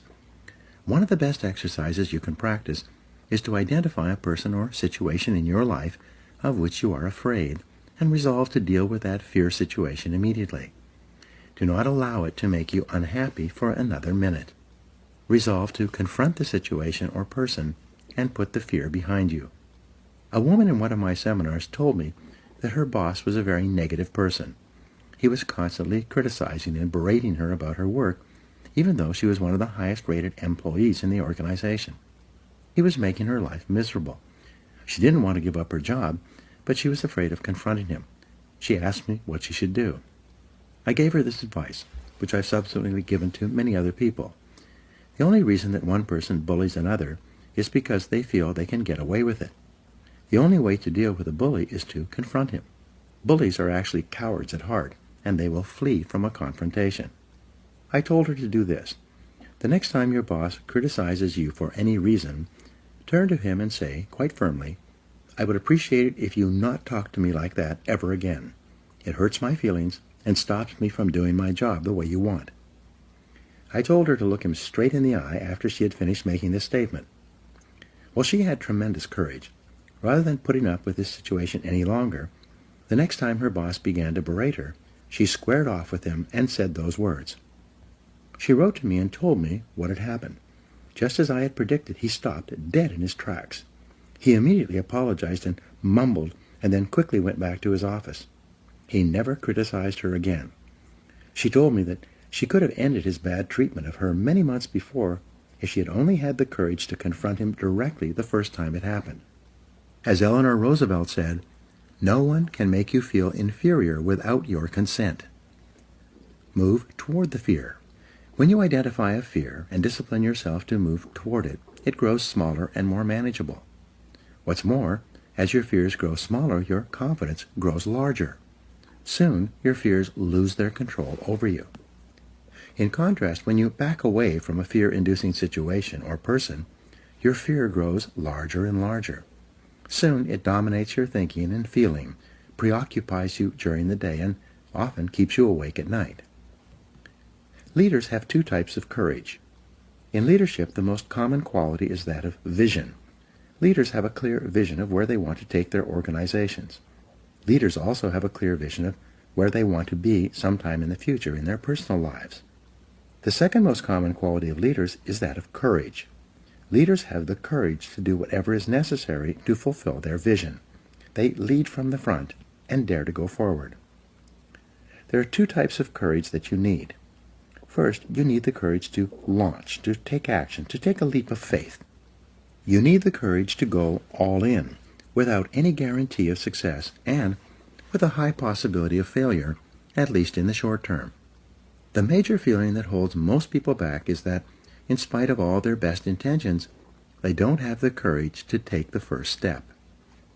The second type of courage that you need is called courageous patience. This is the ability to hang in there and continue working and fighting after you've gone all in and before you have yet seen any results or rewards. Many people can muster up the courage to take action toward a new goal, but when they see no immediate result, they immediately lose heart and pull back to safety and security. They don't have staying power. Deal with the fear directly. The only way to deal with a fear is to address it head on. Remind yourself that denial is not a river in Egypt. The natural tendency of many people is to deny that they have a problem caused by a fear of some kind. They're afraid of confronting it. In turn, it becomes a major source of stress, unhappiness, and psychosomatic illness. Be willing to deal with the situation or person directly. As Shakespeare said, take arms against a sea of troubles, and in so doing, end them. The companion of fear is worry. Like twin sisters, fear and worry go around together. Mark Twain once wrote, "I have worried about a lot of things in life, and most of them never happened." It's been estimated that 99% of the things that you worry about never happen. And most of the things that do happen so quickly that you didn't have time to worry about them in the first place. The disaster report. Whenever you're worried about something, fill out a disaster report on the situation. This will destroy your fear and worry almost instantly. This is often called the worry buster. The disaster report has 4 parts. First, define the worry situation clearly. What exactly are you worried about? Very often, when you take the time to be completely clear about the worry situation, a way to resolve that situation becomes immediately evident. Second, identify the worst possible thing that could happen if this worry situation were to take place. Would you lose your job? Would you lose your relationship? Would you lose your money? What's the worst thing that could possibly happen? Be clear about this. In many cases, you will see that should the worst occur, it would not ruin you. It might be inconvenient or uncomfortable, but you would eventually recover. You will find that it's probably not worth all the worry that you are devoting to it. The third step in the disaster report is to resolve to accept the worst possible outcome, should it occur. Say to yourself, well, if that happens, it won't kill me. I'll find a way to get along. Most of the stress of worry comes from denial, from not being willing to face the worst possible thing that could happen. But once you resolve to accept the worst, should it occur, all the worry and stress seems to disappear. Fourth, begin immediately to improve on the worst. Take every step that you possibly can to make sure that the worst possible outcome does not occur. Take action immediately. Do something. Get on with it. Act quickly. Get so busy making sure that the worst thing does not happen that you have no time to worry. The real antidote. In the final analysis, the only real cure for fear or worry is disciplined, purposeful action in the direction of your goals. Get so busy working on your goals or the solutions to your problems that you have no time to be afraid or to worry about anything. When you practice the self-discipline of courage and force yourself to face any fear-inducing situation in your life, your self-esteem goes up, your self-respect increases, and your sense of personal power grows. You eventually reach the point in life where you're not afraid of anything. Once you've developed the courage to step out in faith, you must then develop the self-discipline of persistence, which we'll talk about in the next chapter. Now, here are 7 action exercises for you. 1. Identify your 3 biggest fears in life right now. What are they? 2. Determine what you would do in each of these situations if you were guaranteed of complete success. What actions would you take? 3. What have you always wanted to do but been afraid to attempt? What would you do differently if you were guaranteed of success? 4. In what 3 areas of life and work do you most experience the fears of failure and loss? What steps could you take immediately to confront and eliminate those fears? 5. In what 3 areas of life do you most experience the fears of criticism, rejection, or embarrassment? How could you confront these fears and overcome them? 6. What 1 great goal would you set for yourself if you knew you could not fail? And 7. What would you do differently in life if you had $20 million in the bank, but only 10 years left to live?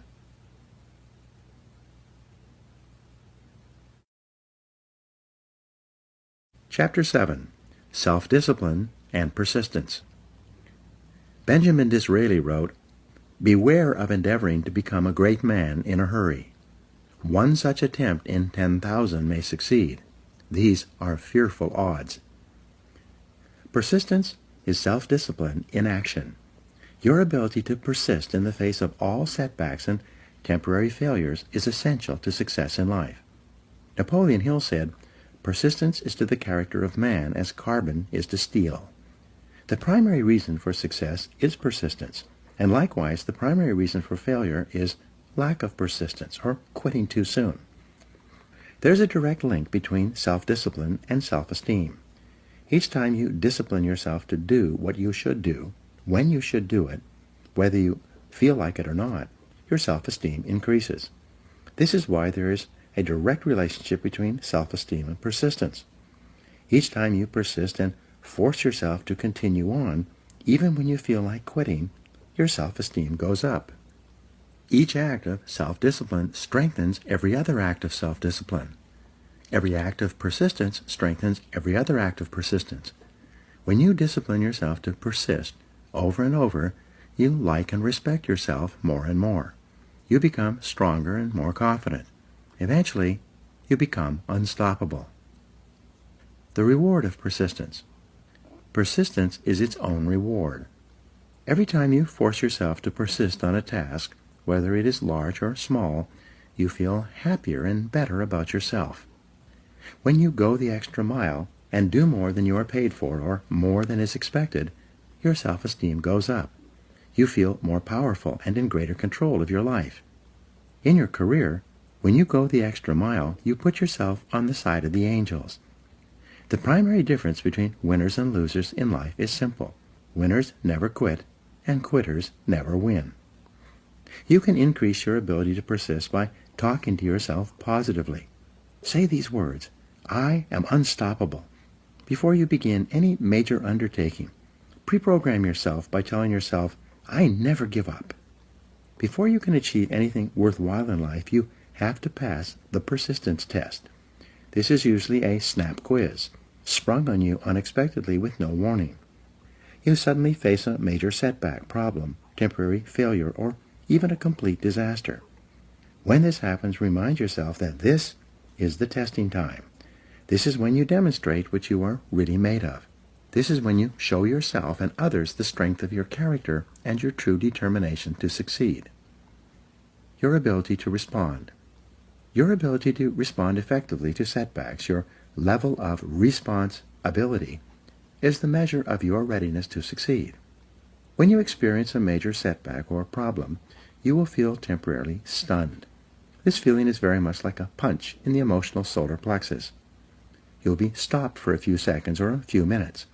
During this period, you'll often feel discouraged or experience self-pity. You will say, "Why me?" However, it is not how far you fall that counts, but rather how high you bounce. Your aim is to bounce back as quickly as possible. Resilience in the face of unexpected reversals is vital to long-term success. Remember the warrior's creed: "I will lay me down to bleed a while, and then rise and fight again."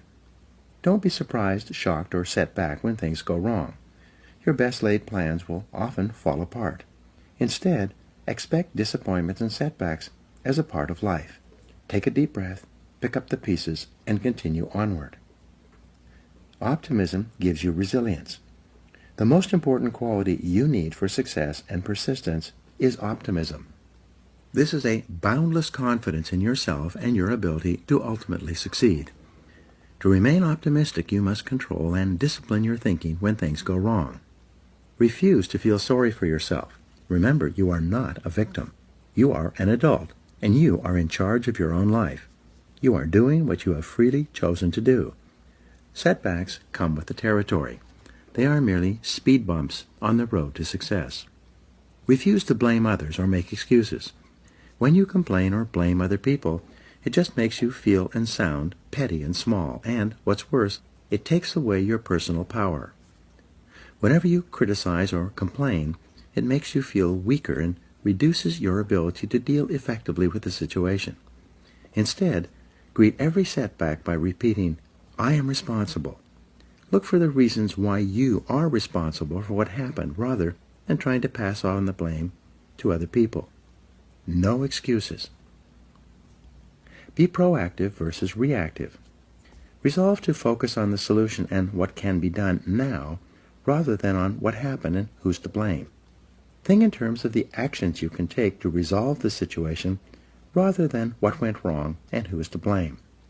To remain optimistic, look for the good in every situation. When you look for something good, you will always find something good. Furthermore, while you're looking for something good, because your conscious mind can only hold one thought at a time, you'll automatically become positive, optimistic, and back in full control. Seek the valuable lesson in every problem or difficulty. Every setback you face contains one or more lessons that have been sent to you to help you to be more successful in the future. The difference between success and failures is simple. Failures feel sorry for themselves when things go wrong, whereas successful people look for the valuable lesson they can learn that will help them in the future. Look for the gift. Norman Vincent Peale used to say, "When God wants to send you a gift, he wraps it up in a problem." The bigger the gift that God wants to send you, the bigger the problem he wraps it up in. Instead of concentrating on the problem, look for the gift. Wonderfully enough, you will always find it. What's more, sometimes the gift or valuable lesson can be of far greater value than the cost of the problem itself. Sometimes one lesson that you learn in dealing with a problem can be the key to your long-term success. As Napoleon Hill wrote, "Within every problem or obstacle lies the seed of an equal or greater opportunity or benefit. Your job is to find it." Continually think of yourself as a strong, powerful, resolute person in the face of adversity. In World War I, a British general was described by his superiors. "There he stands, like an iron peg, driven into the frozen ground, immovable." Let this be an accurate description of you whenever you face difficulties or problems of any kind. Resolve to stand like an iron peg, driven into the frozen ground. Resolve in advance. When you resolve in advance that you will never give up, your success is virtually guaranteed. In the final analysis, nothing can really stop you but yourself. In life, it doesn't matter how many times you get knocked down. All that matters is how many times you get back up. If you continue to get back up and press onward, you must eventually reach your goal. Each time you exert your self-discipline to persist in the face of adversity, you also increase your self-esteem and self-confidence. Then, as your self-esteem increases, you feel stronger, more powerful, and more unstoppable. When you feel better and stronger, you become more capable of persisting the next time, and then the time after that. By disciplining yourself to persist in the face of all adversity, you put your life onto an upward spiral of self-esteem, self-discipline, and persistence until you eventually become like a force of nature. Persistence is self-discipline in action. In Part 2, you will learn the specific things you can do to apply these principles to the practical areas of life, to achieve greater success in your work and career, and to fulfill your potential in the months and years ahead. Now, here are some action exercises for you. Number 1, identify one area in your life where you need to persist even harder to achieve your goal, and then take action in that area. 2, identify a goal in your life that you did not accomplish because you failed to persist through to completion. What steps could you take today to succeed in that area? 3, identify one big goal that you achieved because you persisted and refused to give up, no matter how difficult it became. 4, decide on your major definite purpose in life, the one goal that, if you achieved it, would have the greatest positive impact on your life. 5, write down your goal clearly. Make a detailed plan of action to accomplish it, and then tell yourself that failure is not an option. 6, make a decision today that you will persist until you succeed, no matter what happens, because I am unstoppable. 7, resolve to set and achieve one important goal, overcoming the inevitable difficulties, problems, and setbacks you will experience, and to work on it until you succeed. Repeat this process over and over until persistence becomes a habit.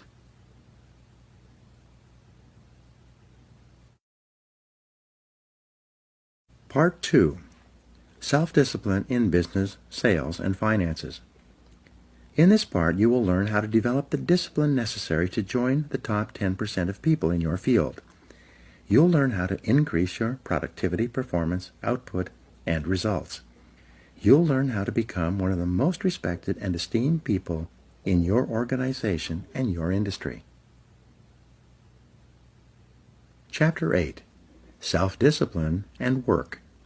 Vince Lombardi said, "Leaders aren't born, they're made. And they're made just like anything else, through hard work. And that's the price we'll have to pay to achieve that goal or any goal." There is perhaps no area of your life where self-discipline has a greater impact on your future than in your work. Yet, if you're like most people, from the time you start in the morning and then continuing throughout the day, you're surrounded by people and events that draw you away from doing the things that are most important. However, it is through doing your most important tasks that you move onward and upward, quickly and dependably in your career. A group of senior executives was asked, "What are the most important qualities that a person would need to be promoted in your company?"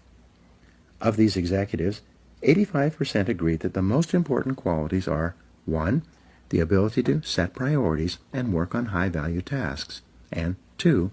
The discipline to get the job done quickly and well.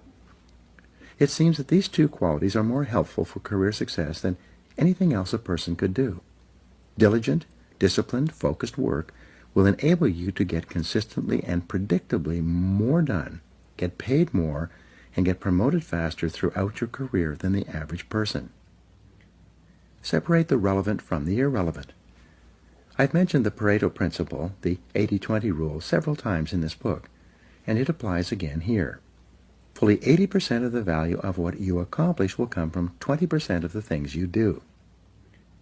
Your job, then, is to identify those top 20% of your tasks and then concentrate single-mindedly on doing them quickly and well. Chapter 13 discusses time management in detail, but for now, let's take a look at the flip side of good time management, poor time management. According to Robert Half International, the average employee wastes about 50% of his or her time on non-work-related activities. 37% of work time is wasted on idle conversation on personal subjects with coworkers, conversations that have nothing whatever to do with the job at hand. The other 13% of wasted time is consumed by coming in late or leaving early, by long lunches and coffee breaks, by surfing the internet, reading the newspaper, or conducting personal business during the day. Even worse, when people who waste a lot of time actually settle down and get to work, they spend too much time on low-value tasks and activities. As a result, they get very little done, which then causes them to feel that they are under continual pressure to get caught up. Unfortunately, when you waste time at work, your work does not go away. It continually builds like an avalanche overhang. Deadlines come closer and closer. Stress mounts up until you finally force yourself to do the job, usually at the last minute, and then you often make expensive mistakes. Develop an excellent reputation. There is nothing that will bring you to the attention of people who can help you faster than for you to develop a reputation for hard, disciplined work every hour of every day. Average employees increase their income at only about 3% per year, which is just about the rate of inflation or cost of living increases. In other words, if you're an average employee, you're not really making any more money from year to year. Rather, you're just keeping up with your expenses. But the top 20% in most fields increase their income anywhere from 10 to 25% per year, which is also compounded year after year. The top 20% of people at work earn 80% of the money. The bottom 80% of employees have no choice but to share the 20% of the money that is left over. They must scramble for the crumbs that fall off the tables of the highly productive people in their fields. You can double your income. When I say to people in my seminars that you should set a goal to double your income in the months and years ahead, people react in different ways. Often at the break, someone will come up to me and say, "You don't understand my company. There's no way that I could double my income at my current company. They simply would not pay me that amount of money." Having heard this before, I then ask them the critical question: is there anyone at your company who earns twice as much as you do? The person that I'm talking to will always agree that, yes, there are people in my company who earn 2 or 3 times as much as I do. I then make the key point. So your company is quite willing to pay some people twice as much as they pay you. They're just not willing to pay you twice as much. Why is that? Then suddenly the light goes on. The individual realizes that it is not the company that is not willing to pay the money. It is the individual who is not contributing enough to be worth that additional money. The responsibility is his, not the company's. The law of 3 helps you to prioritize. When we coach entrepreneurs, executives, and business owners, we take them through an exercise that is designed to help them double their productivity, performance, and output within 12 months, sometimes even within 30 days. It's simple. Here's how it works. First, make a list of all the things that you do in a week or a month from the time you start work on Monday morning through to the end of the week. Write down everything, both small and large, including checking your email and returning phone calls. Then review this list and ask this key question. If I could only do one thing on this list all day long, which one task or activity contributes the most value to my company? As you go over your list, the correct answer will probably jump out at you. Whatever it is, put a circle around it. Then ask the second question. If I could only do 2 things on this list all day long, which would be the second task or activity? Review your list again and identify your second most important task in terms of contribution to your company. Finally, ask the question once more. If I could only do 3 things on this list all day long, what would be the third item? We call this the law of 3. The law of 3 says that there are 3 primary things that you do that contribute 90% or more of your value to your company or organization. Your job is to identify those 3 critical tasks and then discipline yourself to do them all day long. All of your other minor tasks will be support tasks, complementary tasks, enjoyable tasks, or useless tasks. They will be little things that you've gotten into the habit of doing as a way of unconsciously avoiding the big, difficult, important tasks that can make a tremendous difference in your work and career. Calculate your hourly rate. Another way for you to double your income is for you to use the hourly rate method of calculating your personal value and your time allocation. First, determine the amount that you earn each hour. You do this by dividing your annual income by the number 2,000, which is roughly the number of hours that an entrepreneur or executive works each year in our society. 40 hours a week times 50 weeks a year. For example, if you earn $50,000 a year divided by 2,000, your hourly rate would be $25. If you earn $100,000 per year divided by 2,000, your hourly rate would be $50. Whatever it is, from that moment onward, resolve to do only those things that pay you your hourly rate or better. Refuse to do those things that someone else can do at a lower hourly rate than you. Do not waste your time doing things of low value or no value while your other important tasks are building up. Get on the same page about what work is most important. Once you have made a list of all the results you feel you have been hired to accomplish, and you have determined your 3 most important things that you do to justify your hourly rate, take your list of key activities to your boss and have your boss organize your job based on his or her priorities. You need to do this because you must be sure. Benjamin Trigo, co-founder of the Kepner-Trigo consulting firm and author of The Rational Manager, once said, "The very worst use of time is to do very well what need not be done at all." Yet it is amazing how many people are working hard on tasks that are of little or no value to their bosses. No matter how well you do an unimportant task, it doesn't help you. Even worse, working on low-value tasks keep you from working on the most important things you could be doing. Hard work on the wrong job can actually sabotage your career. The happiest days you will have at work will be when you are working on those tasks that your boss considers to be the most important. The unhappiest days at work will be when you and your boss are at cross purposes and not getting along, primarily because you are not completing the jobs that are most important to him and to his career.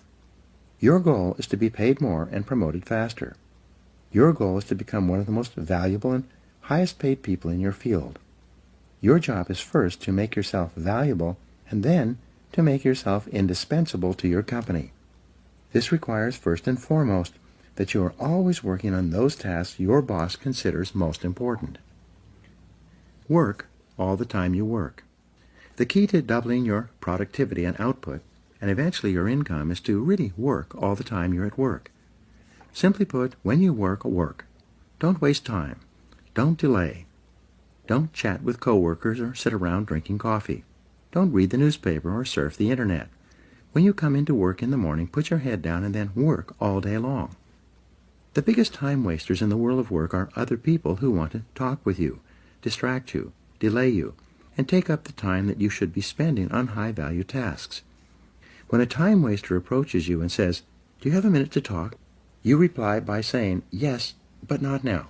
Why don't we talk at lunchtime or after work? In the meantime, I have to get this job finished. I have to get back to work." When you tell people that you are under the gun, that you have to get a task finished for your boss, they will usually leave you alone.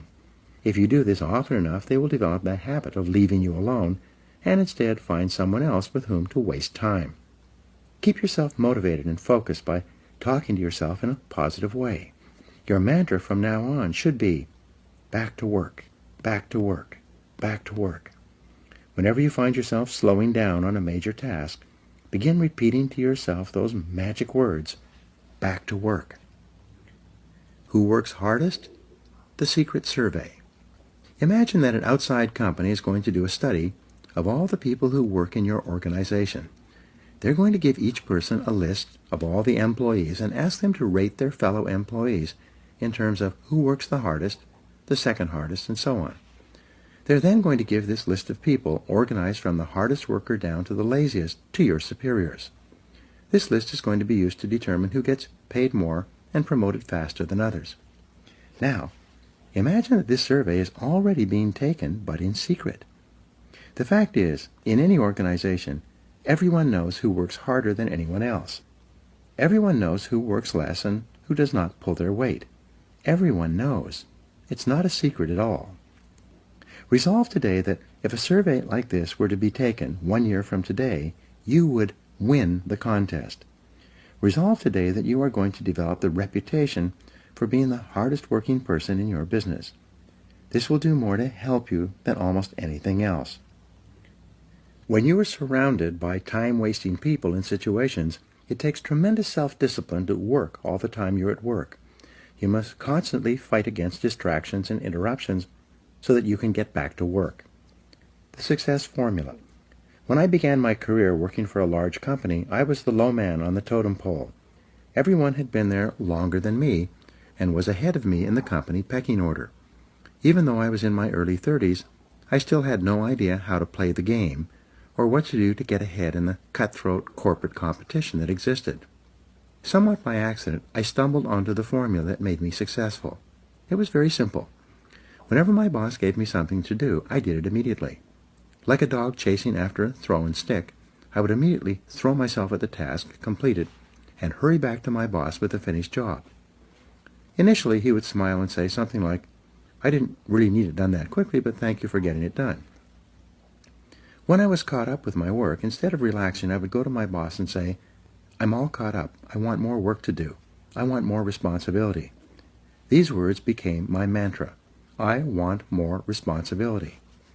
Again, my boss, who was preoccupied with an enormous number of projects, would say something like, "Okay, leave it with me. I'll think about what else I can give you to do." Every day, like a broken record, I would go to my boss at the end of the day and say, "I'm all caught up. I would like more responsibility." Bit by bit, he began to toss me sticks. He would give me a little task to do to keep me busy. Whatever it was, I would go out immediately, complete the task, and bring in the results. I would then say, "I'm all caught up. I want more responsibility." Within 6 months, he began to see me as the go-to guy. Whenever he had something he needed done quickly, he passed by everyone else and gave it to me. He knew that whatever he asked me to do, I would do it quickly. Once, my boss asked me to fly to Reno to begin development work on a property that the company was purchasing. He told me I could go sometime in the next couple of weeks. Instead, I left the next morning. I went straight to the lawyer who was handling the transaction, and then to the engineer who was in charge of the development work. I immediately sensed that something was seriously wrong with this land purchase. I didn't know what it was, but as I went from person to person, asking questions and gathering information. By the end of the day, just a few hours before this $2 million transaction was set to close, and the money would change hands forever, I found that we were about to be sold a piece of land that had no water and was therefore undevelopable. Because of complex laws and limited riparian rights, water rights, the property was a worthless piece of ground that could not be developed within the next 100 years. If we had proceeded with the purchase, we would have lost $2 million. I immediately stopped the transaction, demanded that the lawyer cut me a certified check for the $250,000 deposit that was in his trust account, and flew home to my boss to tell him the story. As you can imagine, my boss was very happy with what I had done. From that day forward, I received more and more responsibilities. Within another year, I was running 3 divisions of the company and had a staff of 42 people in 3 cities. I later learned that my boss paid me more money than anyone else who ever worked for him, and he did so all on the basis of results and profitability. This is why whenever people ask me how to succeed in business by really trying, I give them the same advice. Whatever your boss gives you to do, do it quickly and well. Then go and ask for more responsibility. And when you get it, do the job quickly and well until you get a reputation for being the person who does things fast. This will help you advance in your career more than any other reputation you could develop. Pay the price. Here is a simple 3-part formula for success at work. Come in a little earlier, work a little harder, and stay a little later. This will move you so far ahead of your competitors that they will never catch up. Come into work 1 hour earlier, before anyone else arrives. Use that time to plan and organize your day and get started on your most important tasks. Make sure that whatever time your boss comes to work, you are always there working before he arrives. Second, work a little harder. Don't waste time. Don't chat with coworkers. Work through lunchtime so that you can get on top and stay on top of your main tasks and responsibilities. Third, work 1 hour later than your coworkers. If they leave at 5 o'clock, you leave at 6. Use that extra time to complete your important tasks and get yourself organized for the following day. When you come in 1 hour earlier, work through lunch, and work 1 hour later, you add 3 full productive hours to your day. Because there are no interruptions when you work during these time periods, you'll actually accomplish 2 or 3 times as much as you would during your other work hours when you're constantly interrupted by other people and telephone calls. In fact, you can double or even triple your productivity, performance, and output by simply adding these 3 hours to your workday. The good news is that by coming in earlier and leaving later, you don't lose anything. You merely avoid the traffic tie-ups and slowdowns that most people suffer through on their ways to and from work. The 40-plus formula. To succeed faster at work, use the 40-plus formula. This formula says that you can tell where you're going to be 5 years from now by looking at the number of hours that you put in today in excess of 40 hours per week. If all you do is put in the regular 40 hours that everyone else puts in, all you will do is survive. Your annual increases will be 3 or 4%. You will have a job, but your income increases will go up at the same rate as everyone else. It is when you begin to put in more than 40 hours that you give yourself an advantage over most of the other people in your company and your business. Make it a habit to do more than what you are paid for. Discipline yourself to put in more than you take out. Every hour that you work over 40 hours a week is an investment in your future success.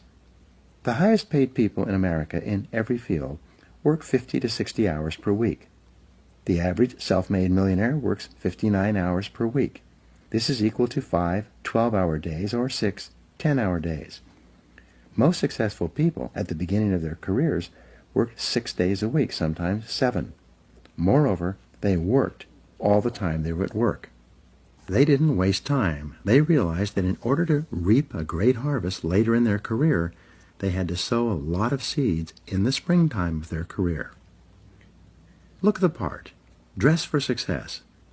Finally, to succeed at work, you need to discipline yourself to look the part.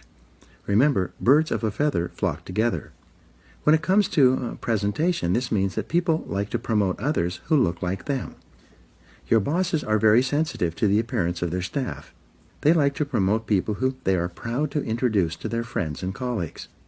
Be sure that you dress and groom in such a way that your boss would be proud to take you out for lunch and introduce you to others as a representative of his or her company. Each morning before you go to work, look in the mirror and ask yourself, do I look like one of the top people in my field? If you don't, go back and change, and keep changing until you look like one of the top people in your business. Learn how to dress for success. Read books and articles, or ask others for advice. Look at the most successful people in your business and dress the way they do. Dress for the job 2 levels above your current job. Remember that fully 95% of the first impression you make on other people will be determined by your dress and grooming. Make sure that first impression and then the second and third impressions are consistent with the message you want to send. Many people work their entire lives without realizing that by putting forward a little extra effort, working a little harder, and focusing on higher value tasks, they could become one of the most valuable people in their organizations. When you discipline yourself to continually increase the value of your contribution to your company, you'll put your career on the fast track and virtually guarantee yourself a wonderful future. In the next chapter, you will learn that your work behaviors naturally determine your ascension to leadership, and you will see how self-discipline is essential to fulfilling your potential as a leader. Now here are some action exercises for you. Number 1, make a decision today that you're going to become one of the top 20% of people in your company and your industry. What should you or could you do differently to achieve that goal? 2, make a list of everything you do in your job and then identify the 3 things that contribute the greatest value to your work and your company. 3, set a new work schedule for yourself and begin to start earlier, work harder, and stay later until it becomes a habit. 4, identify the most important results you're expected to achieve in your job and then work on those results all day long.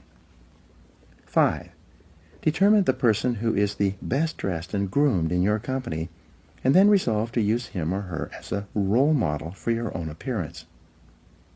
6. Decide today that from now on you are going to actually work all the time you're at work, and that you are going to develop the reputation for being the hardest working person in your company. And 7. Develop a sense of urgency. Resolve to move fast when you're given a job or opportunity. This can change your life.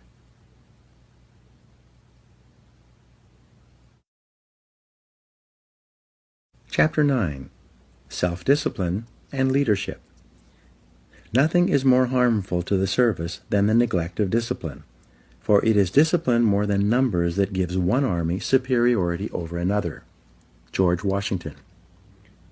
Leadership and self-discipline go hand in hand. It is not possible to imagine an effective leader who lacks self-discipline, willpower, self-control, and self-mastery. The overarching characteristic of a leader is that he is in complete control of himself and every situation. There has seldom been a time in history when leaders were so needed and so much in demand as today. We need leaders at every level of society, both in the profit and non-profit sectors. We need leaders in our families, businesses, places of worship, community organizations, and especially politics.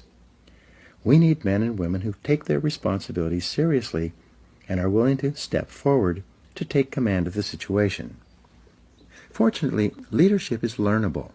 Leaders are developed, usually self-developed, over time through hard work, experience, and training. As Peter Drucker once said, there may be natural-born leaders, but there are so few of them that they make no difference in the great scheme of things. 4 stages of development.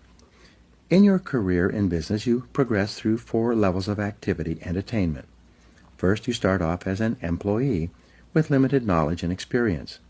Then, as you grow, learn, and develop the ability to get results, you evolve upward and become a supervisor, with responsibility for the performance and results of other people. As you continue to move up the scale of supervision, improving your ability to get things done through others from directly overseeing the work of employees, you become a manager, someone who assigns work to people with demonstrated competence in certain areas. Managers have a larger view, and this comes with greater responsibilities. As you move up the scale of management, becoming more knowledgeable and effective and getting more and better results from more and different people, you reach the highest level, that of a leader. At this stage, you are responsible for determining what is to be done rather than how it is to be done. It is said that some leaders are made, some are born, and some people have leadership thrust upon them. Leaders emerge or are promoted to deal with a situation requiring leadership ability. In its simplest terms, the role of the leader is to take responsibility for results. The primary reason that people are promoted into increasingly higher levels of leadership is because they demonstrate the ability to get the required results at each level. The ongoing question of the leader is always, what results are expected of me? Clarity is essential. The main reason that some people are not promoted into greater leadership positions, or perhaps they are even fired, is because of failure to execute. They do not do the most important jobs expected of them, nor do they get the results demanded of them. Leaders have vision. The first quality of leadership, based on 3,300 studies of leaders reviewed by James McPherson, is the quality of vision. Leaders have vision. They have the ability to project forward into the future and develop a clear picture of where they want their organizations to go. They then have the ability to share this vision with others and gain others' commitment to make this vision a reality. You become a leader when you accept responsibility for results. You become a leader when you begin to think, act, and talk like a leader. You become a leader when you develop a vision for yourself and for your company, your life, or your area of responsibility. There are hundreds of books written about leadership and the importance of vision, yet they can be boiled down to a single principle. A military leader has a vision of victory from which he never deviates. A business leader has a vision of success for the business based on excellent performance to which he or she is completely committed. A leader is a standard bearer. The leader sets the standard for the organization or the department. It is not possible for anyone in the organization to have a clearer vision or to aspire to a higher standard of excellence than the leader. For this reason, the leader is the role model, the one who sets the tone and the morale for everyone in the organization. The personality and influence of the leader affects everyone below him in the company, organization, or department. You cannot raise morale in a business. It filters down from the top, from the leader. The behavior of the leader influences and affects the behavior of everyone else.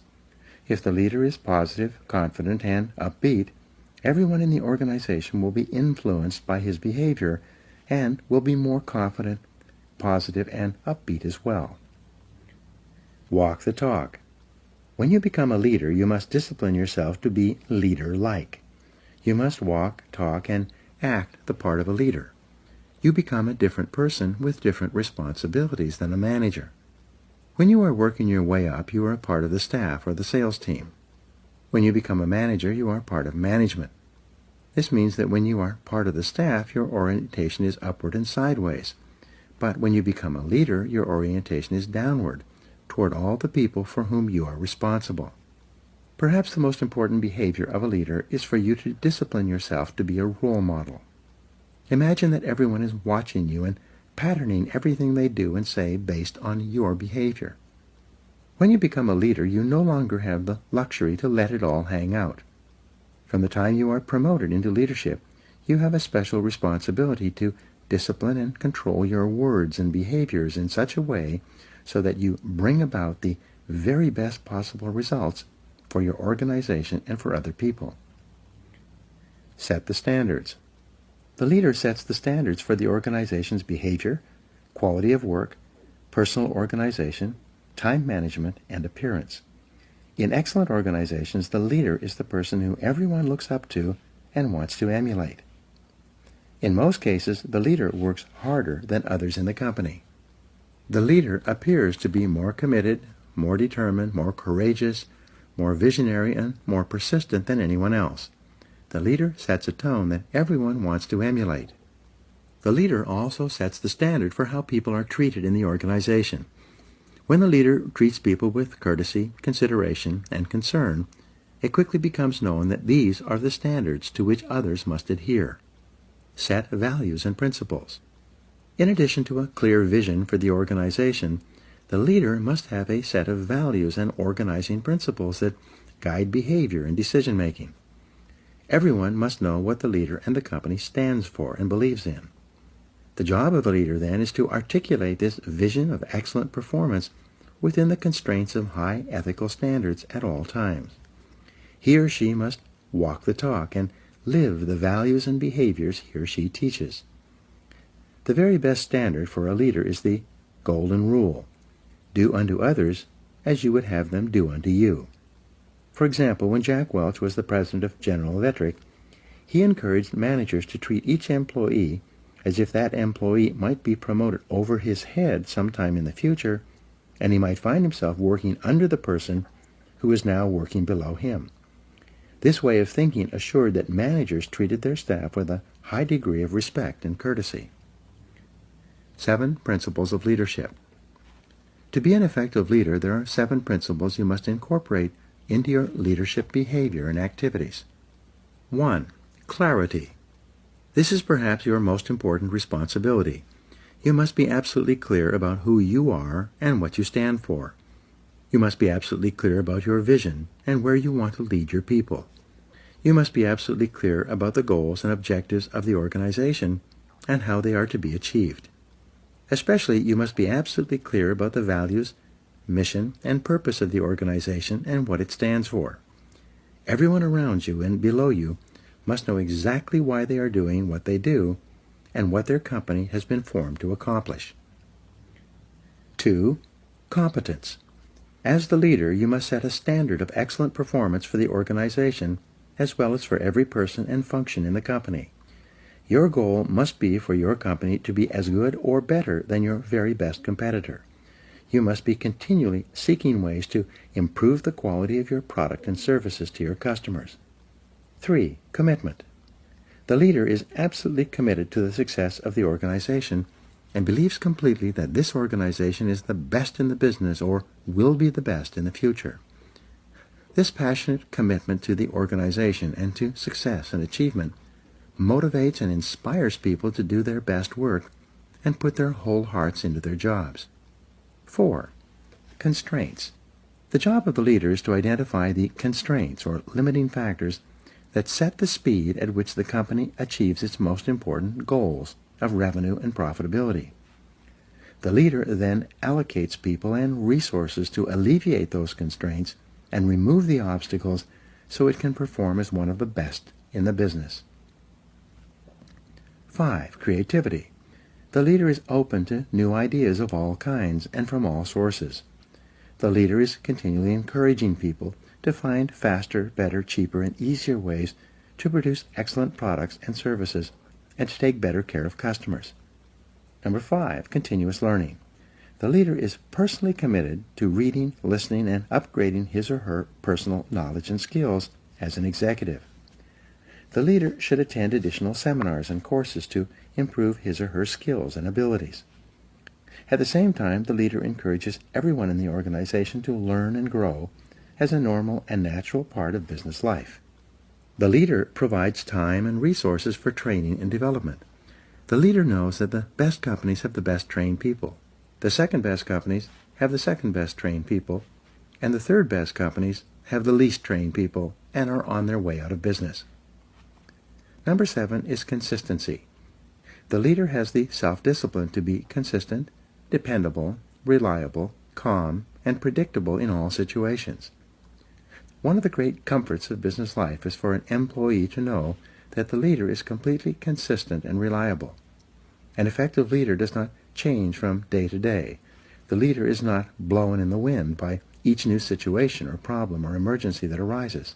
Instead, the leader is calm, positive, and confident, especially under pressure.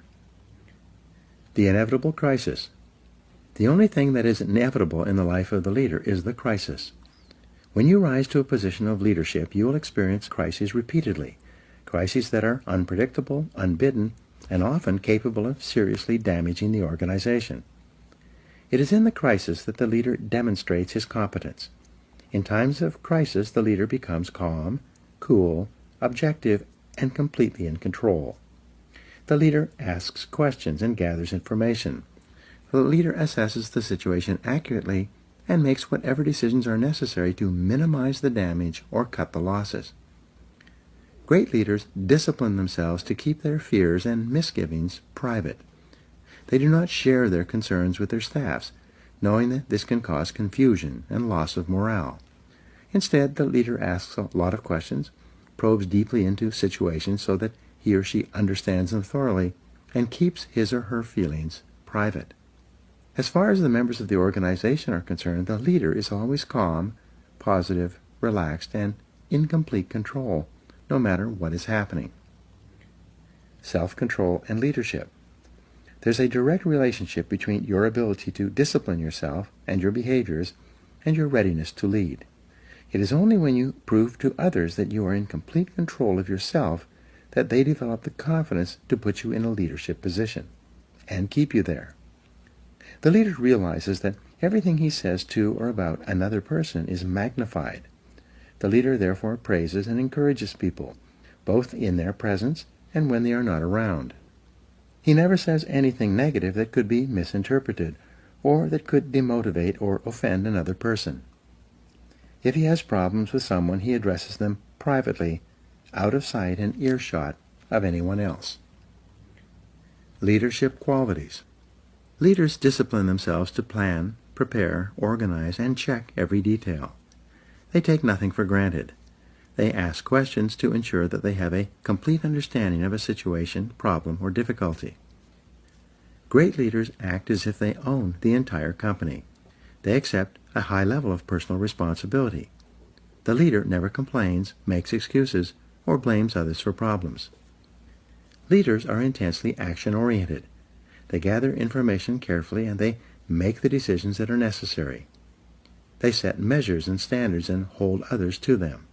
They insist that the job be done quickly and well. Leaders rise to the top. Leaders rise to the top of an organization as cream rises in milk. When you accept complete responsibility for getting results, concentrate single-mindedly on completing your most important tasks, continually upgrade your knowledge and skills as well as your ability to contribute value to your company, and treat other people with kindness and consideration, you will emerge as a natural leader. As you demonstrate your ability to make an increasingly valuable contribution to your organization, people above, below, and on both sides of you will want you to be promoted into leadership and will support you when you reach that position. One of your primary aims in life is to walk, talk, act, speak, and treat others as a leader would. Eventually, your position will be equal to your performance. In the next chapter, you will learn how to develop and practice the disciplines necessary to be more successful in your business life and activities. Now here are 7 action exercises that come from this chapter. 1. Ask yourself, what results are expected of me? And then, concentrate single-mindedly on getting those results every day. 2. See yourself as the leader of your organization and ask yourself, what kind of a company would this company be if everyone in it were just like me? Number 3, create a clear, exciting vision for yourself and your organization based on success and excellent performance. Number 4, identify the most important people in your business world and determine how you will have to behave toward them to get them to perform at their best. Number 5, resolve in advance that when the inevitable crisis occurs, you will respond in a calm, controlled, and intelligent manner. Number 6, clarify the exact values and principles you believe in and stand for, and then share them with the people around you. And number 7, treat each person around you as if they are competent, valuable, and important. This is the key to gaining the loyalty and commitment that you require as a leader.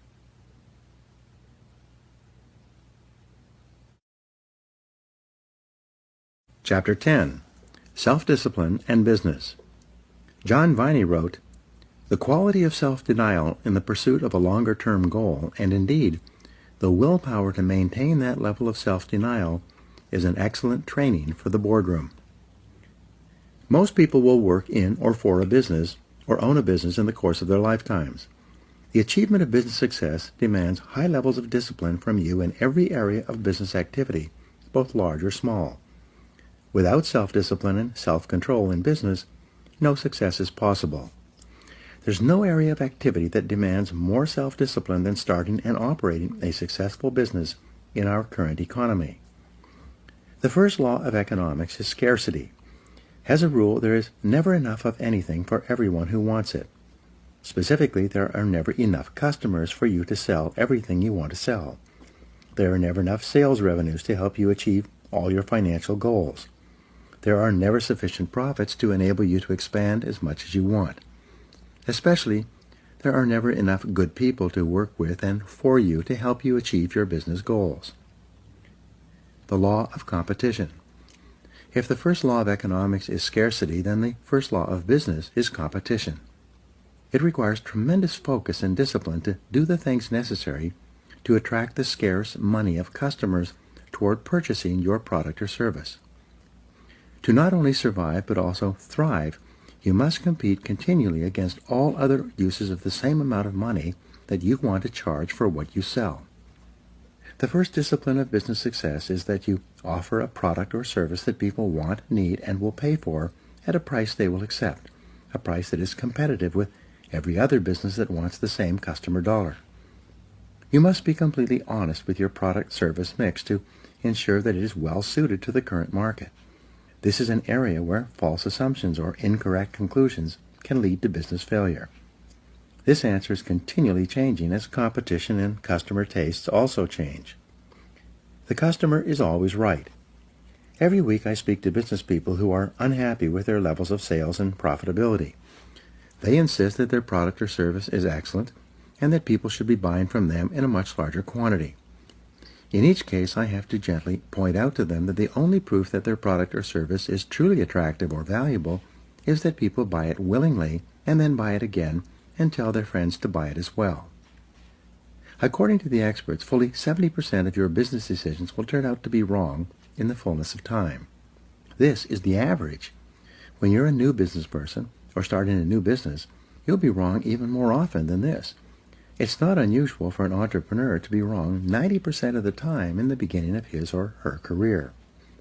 It requires tremendous self-discipline and character to face the possibility that you could be wrong in your most cherished assumptions and beliefs. Nonetheless, this discipline is essential if you're going to minimize your mistakes, cut your losses, and redirect your resources toward offering customers more of the things that they really want, need, and are willing to pay for. All business investment and business startups require a high level of optimism. You must believe in the future possibilities of your business along with your new products and services. You must have so much confidence in their marketability that you're willing to undertake financial risk and invest many hours, weeks, and even years to achieve your business goals, and you must do all of this with no real guarantee of success. At the same time, you need discipline to curb your confidence, to remain objective and realistic. Overconfidence in business can lead to business mistakes, financial losses, and even bankruptcy. You must be better. Because of the aggressive and determined nature of your competition, in order to simply survive, you must discipline yourself to be equal to or better than your competitors. After all, your competitors get out of bed every morning thinking about how they can put you out of business. They want to take away your customers and your sales. They want to get your profits. They want as much of your business as they can possibly get. To increase your probabilities of success against such competition, you must make every effort to outthink them. When you start a business or a new venture within a business, you require the discipline to do your homework thoroughly in advance. You create a complete business plan before you start operations, and you continue to update it and revise it every year thereafter. The discipline of advanced planning can spell the difference between success and failure. Challenge your assumptions. Most business ideas do not work, at least in their original form. As Peter Drucker said, errant assumptions lie at the root of every failure. A major reason for business failure is that the business owner or executive relies on assumptions that are not tested.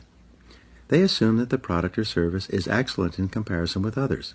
They assume that they can sell a sufficient number of those products or services and do so at a profit.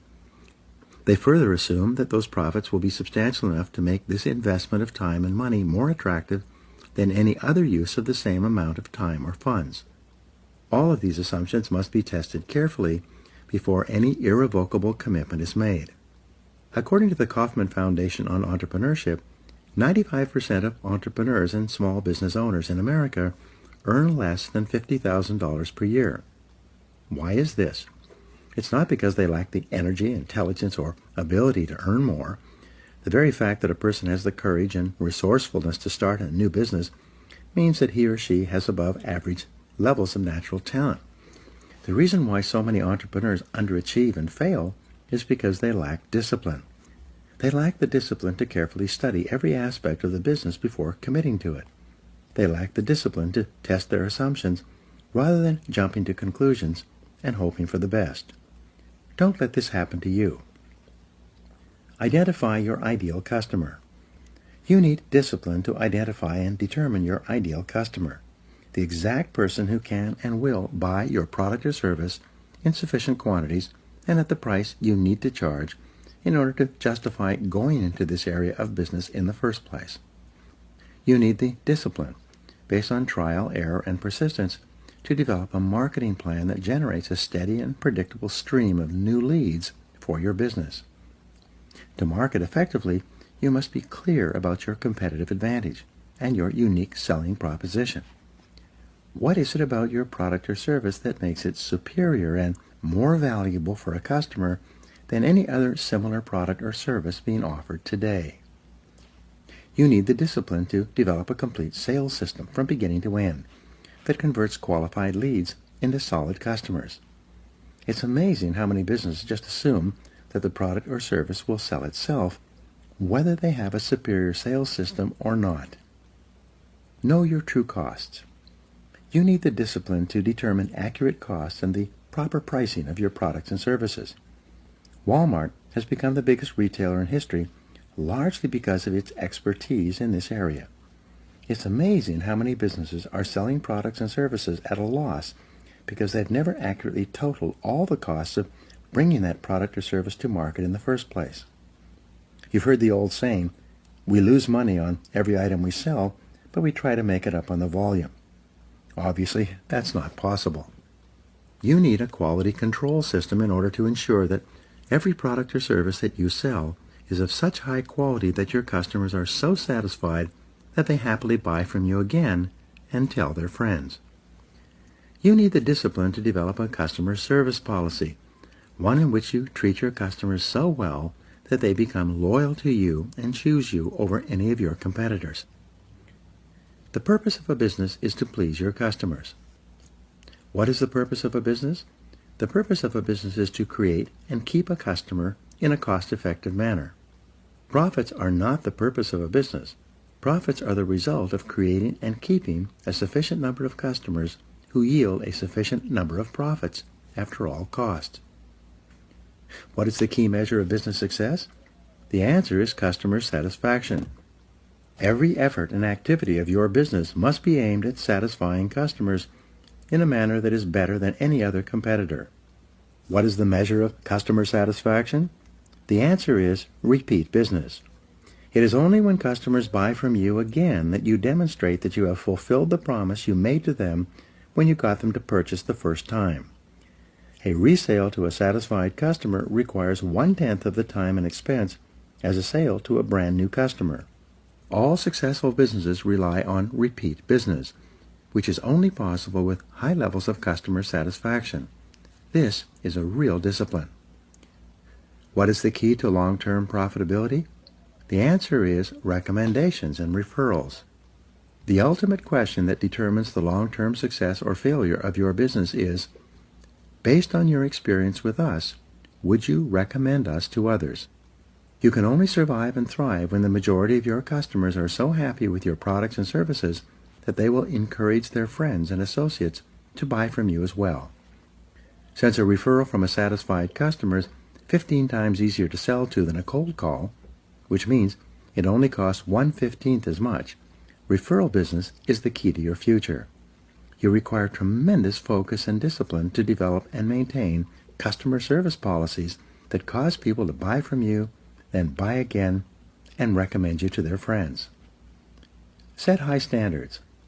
You require the discipline to set standards of excellent performance in every area of your business and then to continually strive to get even better. You need to practice the CANI formula, which stands for continuous and never-ending improvement. No matter how high your level of quality is today, you can never be satisfied. You must be continually raising the bar on yourself and on everyone within your area of responsibility. You require the self-discipline to work long, hard hours for many months and even years to get to the top of your business. The average entrepreneur, business owner, or self-made millionaire in America works 59 hours per week. Some entrepreneurs even work 70 to 80 hours per week in the first few years of building their businesses. You must be prepared to discipline yourself to put in this amount of time and level of hard work if you want to be the best and get to the top of your field. Think about the solution. To succeed in business, you need the self-discipline to be proactive rather than reactive. You need to focus on solutions rather than problems. You need to concentrate on the most important thing you could possibly be doing every hour of every day rather than getting sidetracked by low-value or no-value tasks and activities. Above all, you need the self-discipline to settle in for the long term, to develop a long-time perspective in your business life.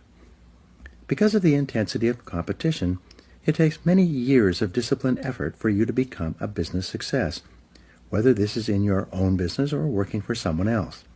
There are no shortcuts. There are no easy ways to get to the top. There is only one way, and that is through hard work, discipline, and willpower.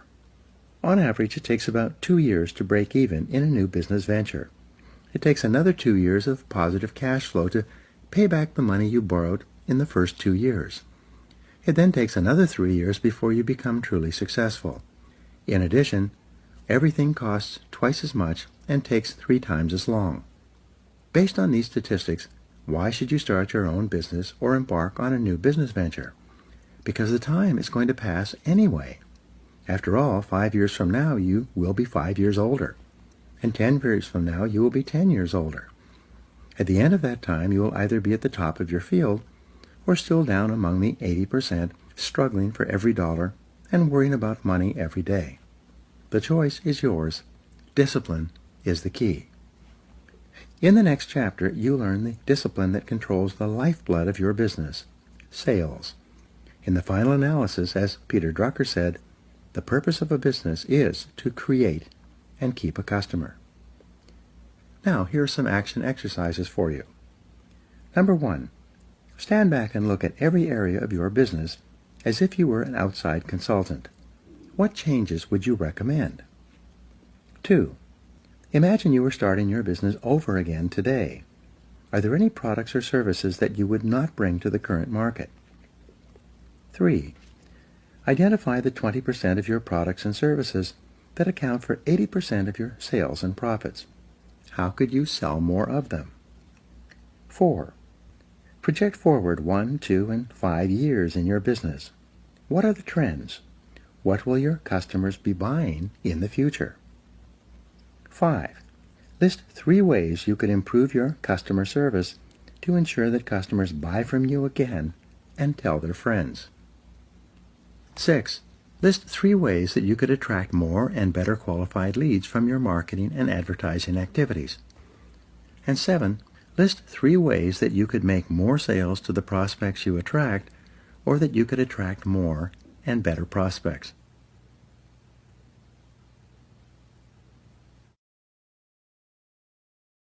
Chapter 11. Self-Discipline and Sales. Nothing happens until a sale takes place. Red Motley. The most important element in business success is selling. Nothing happens until a sale takes place. All the factories, businesses, offices, and producers of goods and services only leap into action when someone somewhere makes a sale to someone. Selling is one of the hardest professions in America. It is also the only profession in which a person can start with limited skills to achieve one of the highest incomes in our economy. Moving onward and upward in sales is like driving on the Autobahn in Germany. There are no speed limits. You can go as far and as fast as you want by stepping on the accelerator of your own ambition and determination to excel in the profession of sales.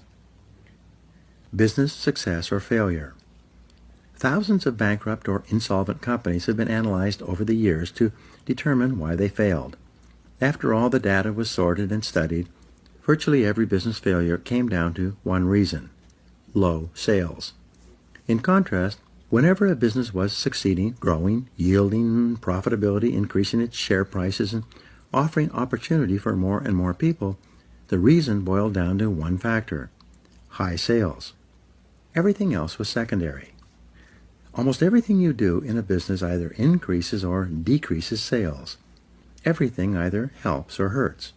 Everything either attracts or keeps more customers or drives them away. Everything counts when it comes to sales. The discipline of generating sales. Whether you are a salesperson or a business owner, you require the self-discipline to focus and concentrate on generating sales every hour of every business day. A group of researchers interviewed several hundred senior executives and business owners and asked them, "How important is sales and marketing to your business?" Without exception, they all replied, "Sales and marketing is absolutely essential to our survival and growth." The researchers then conducted a time and motion study of these same business owners and executives, following them around and tracking their time usage over the course of a month. At the end of that time, they completed their calculations and determined that the average business owner or executive who professed that sales were absolutely essential to survival and growth was spending only 11% of his time on sales and marketing. The remaining time was spent on meetings, discussions, paperwork, administrative work, luncheons, and a variety of other activities that contributed nothing to sales generation. If you're a sales manager or business owner, you must discipline yourself to focus most of your time and attention on getting your salespeople to generate the sales on which your company depends. You must spend 75% of your time working with your salespeople and accompanying them when they visit your customers and make presentations and sales. Do your paperwork before or after work, but during working hours, when customers are available to be seen, you should dedicate yourself entirely to sales generation. How to go broke. Some years ago, I started a new business. I developed the product and then began advertising via direct mail, radio, television, and newspaper. I allowed myself to be completely overwhelmed with planning, paperwork, and advertising activities. By the end of the year, I was out of money and my business was almost broke. At that time, I realized that I had taken my eye off the ball of sales. I then sat down over Christmas and designed a complete sales process. On January 2nd, I picked up the telephone and began making appointments. Over the next 2 months of aggressive and focused sales activity, I did more business than I had done over the entire previous year.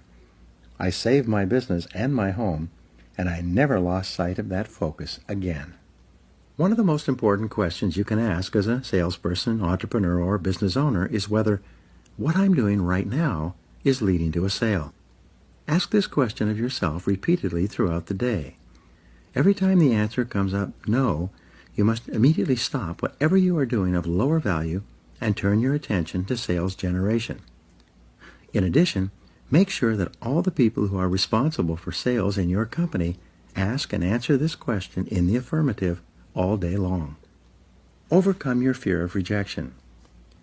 Assuming that you have an attractive product or service, one that is reasonably priced and suited to the current market, the biggest problem that telephone salespeople and outside salespeople face is rejection. The fear of rejection does more to sabotage a sales career and undermine sales activities than any other single factor. It is the major obstacle to sales success. It takes tremendous discipline for salespeople to get up every morning and go out and face the inevitable rejection that they know they're going to receive all day long. Most people cannot handle this continuous rejection. Therefore, to avoid the emotional pain that comes with rejection, many salespeople engage in a series of displacement activities to avoid being rejected. First of all, they make fewer calls. According to Columbia University, the average salesperson works about 90 minutes per day. In other words, only about 1.5 hours out of an 8-hour day. They spend the rest of the time warming up and getting ready, shuffling paperwork, checking the internet, reading the newspaper, chatting with coworkers, coming in late, leaving early, and taking extended lunches and coffee breaks. As a result, by the end of the day, on average, the salesperson has worked only 90 minutes. Increase face time with customers and prospects. When is a salesperson actually working? The salesperson is only working when he or she is ear-to-ear on the phone or face-to-face with someone who can and will buy within a reasonable period of time. The rule for sales success can be contained in 6 words. Spend more time with better prospects. There's no other way to generate a high, consistent, and predictable level of sales results. Because of the fear of rejection, however, salespeople procrastinate and delay throughout the sales day, doing everything possible to avoid getting face-to-face with people who can say no. The key to sales success, as I learned as a young salesman, is to realize that rejection is not personal. Prospective customers always say things like, "No, I'm not interested," or variations of, "I don't want it, I don't need it, I can't use it, I can't afford it, I'm not in the market right now," or "I'm happy with my existing supplier." The professional salesperson realizes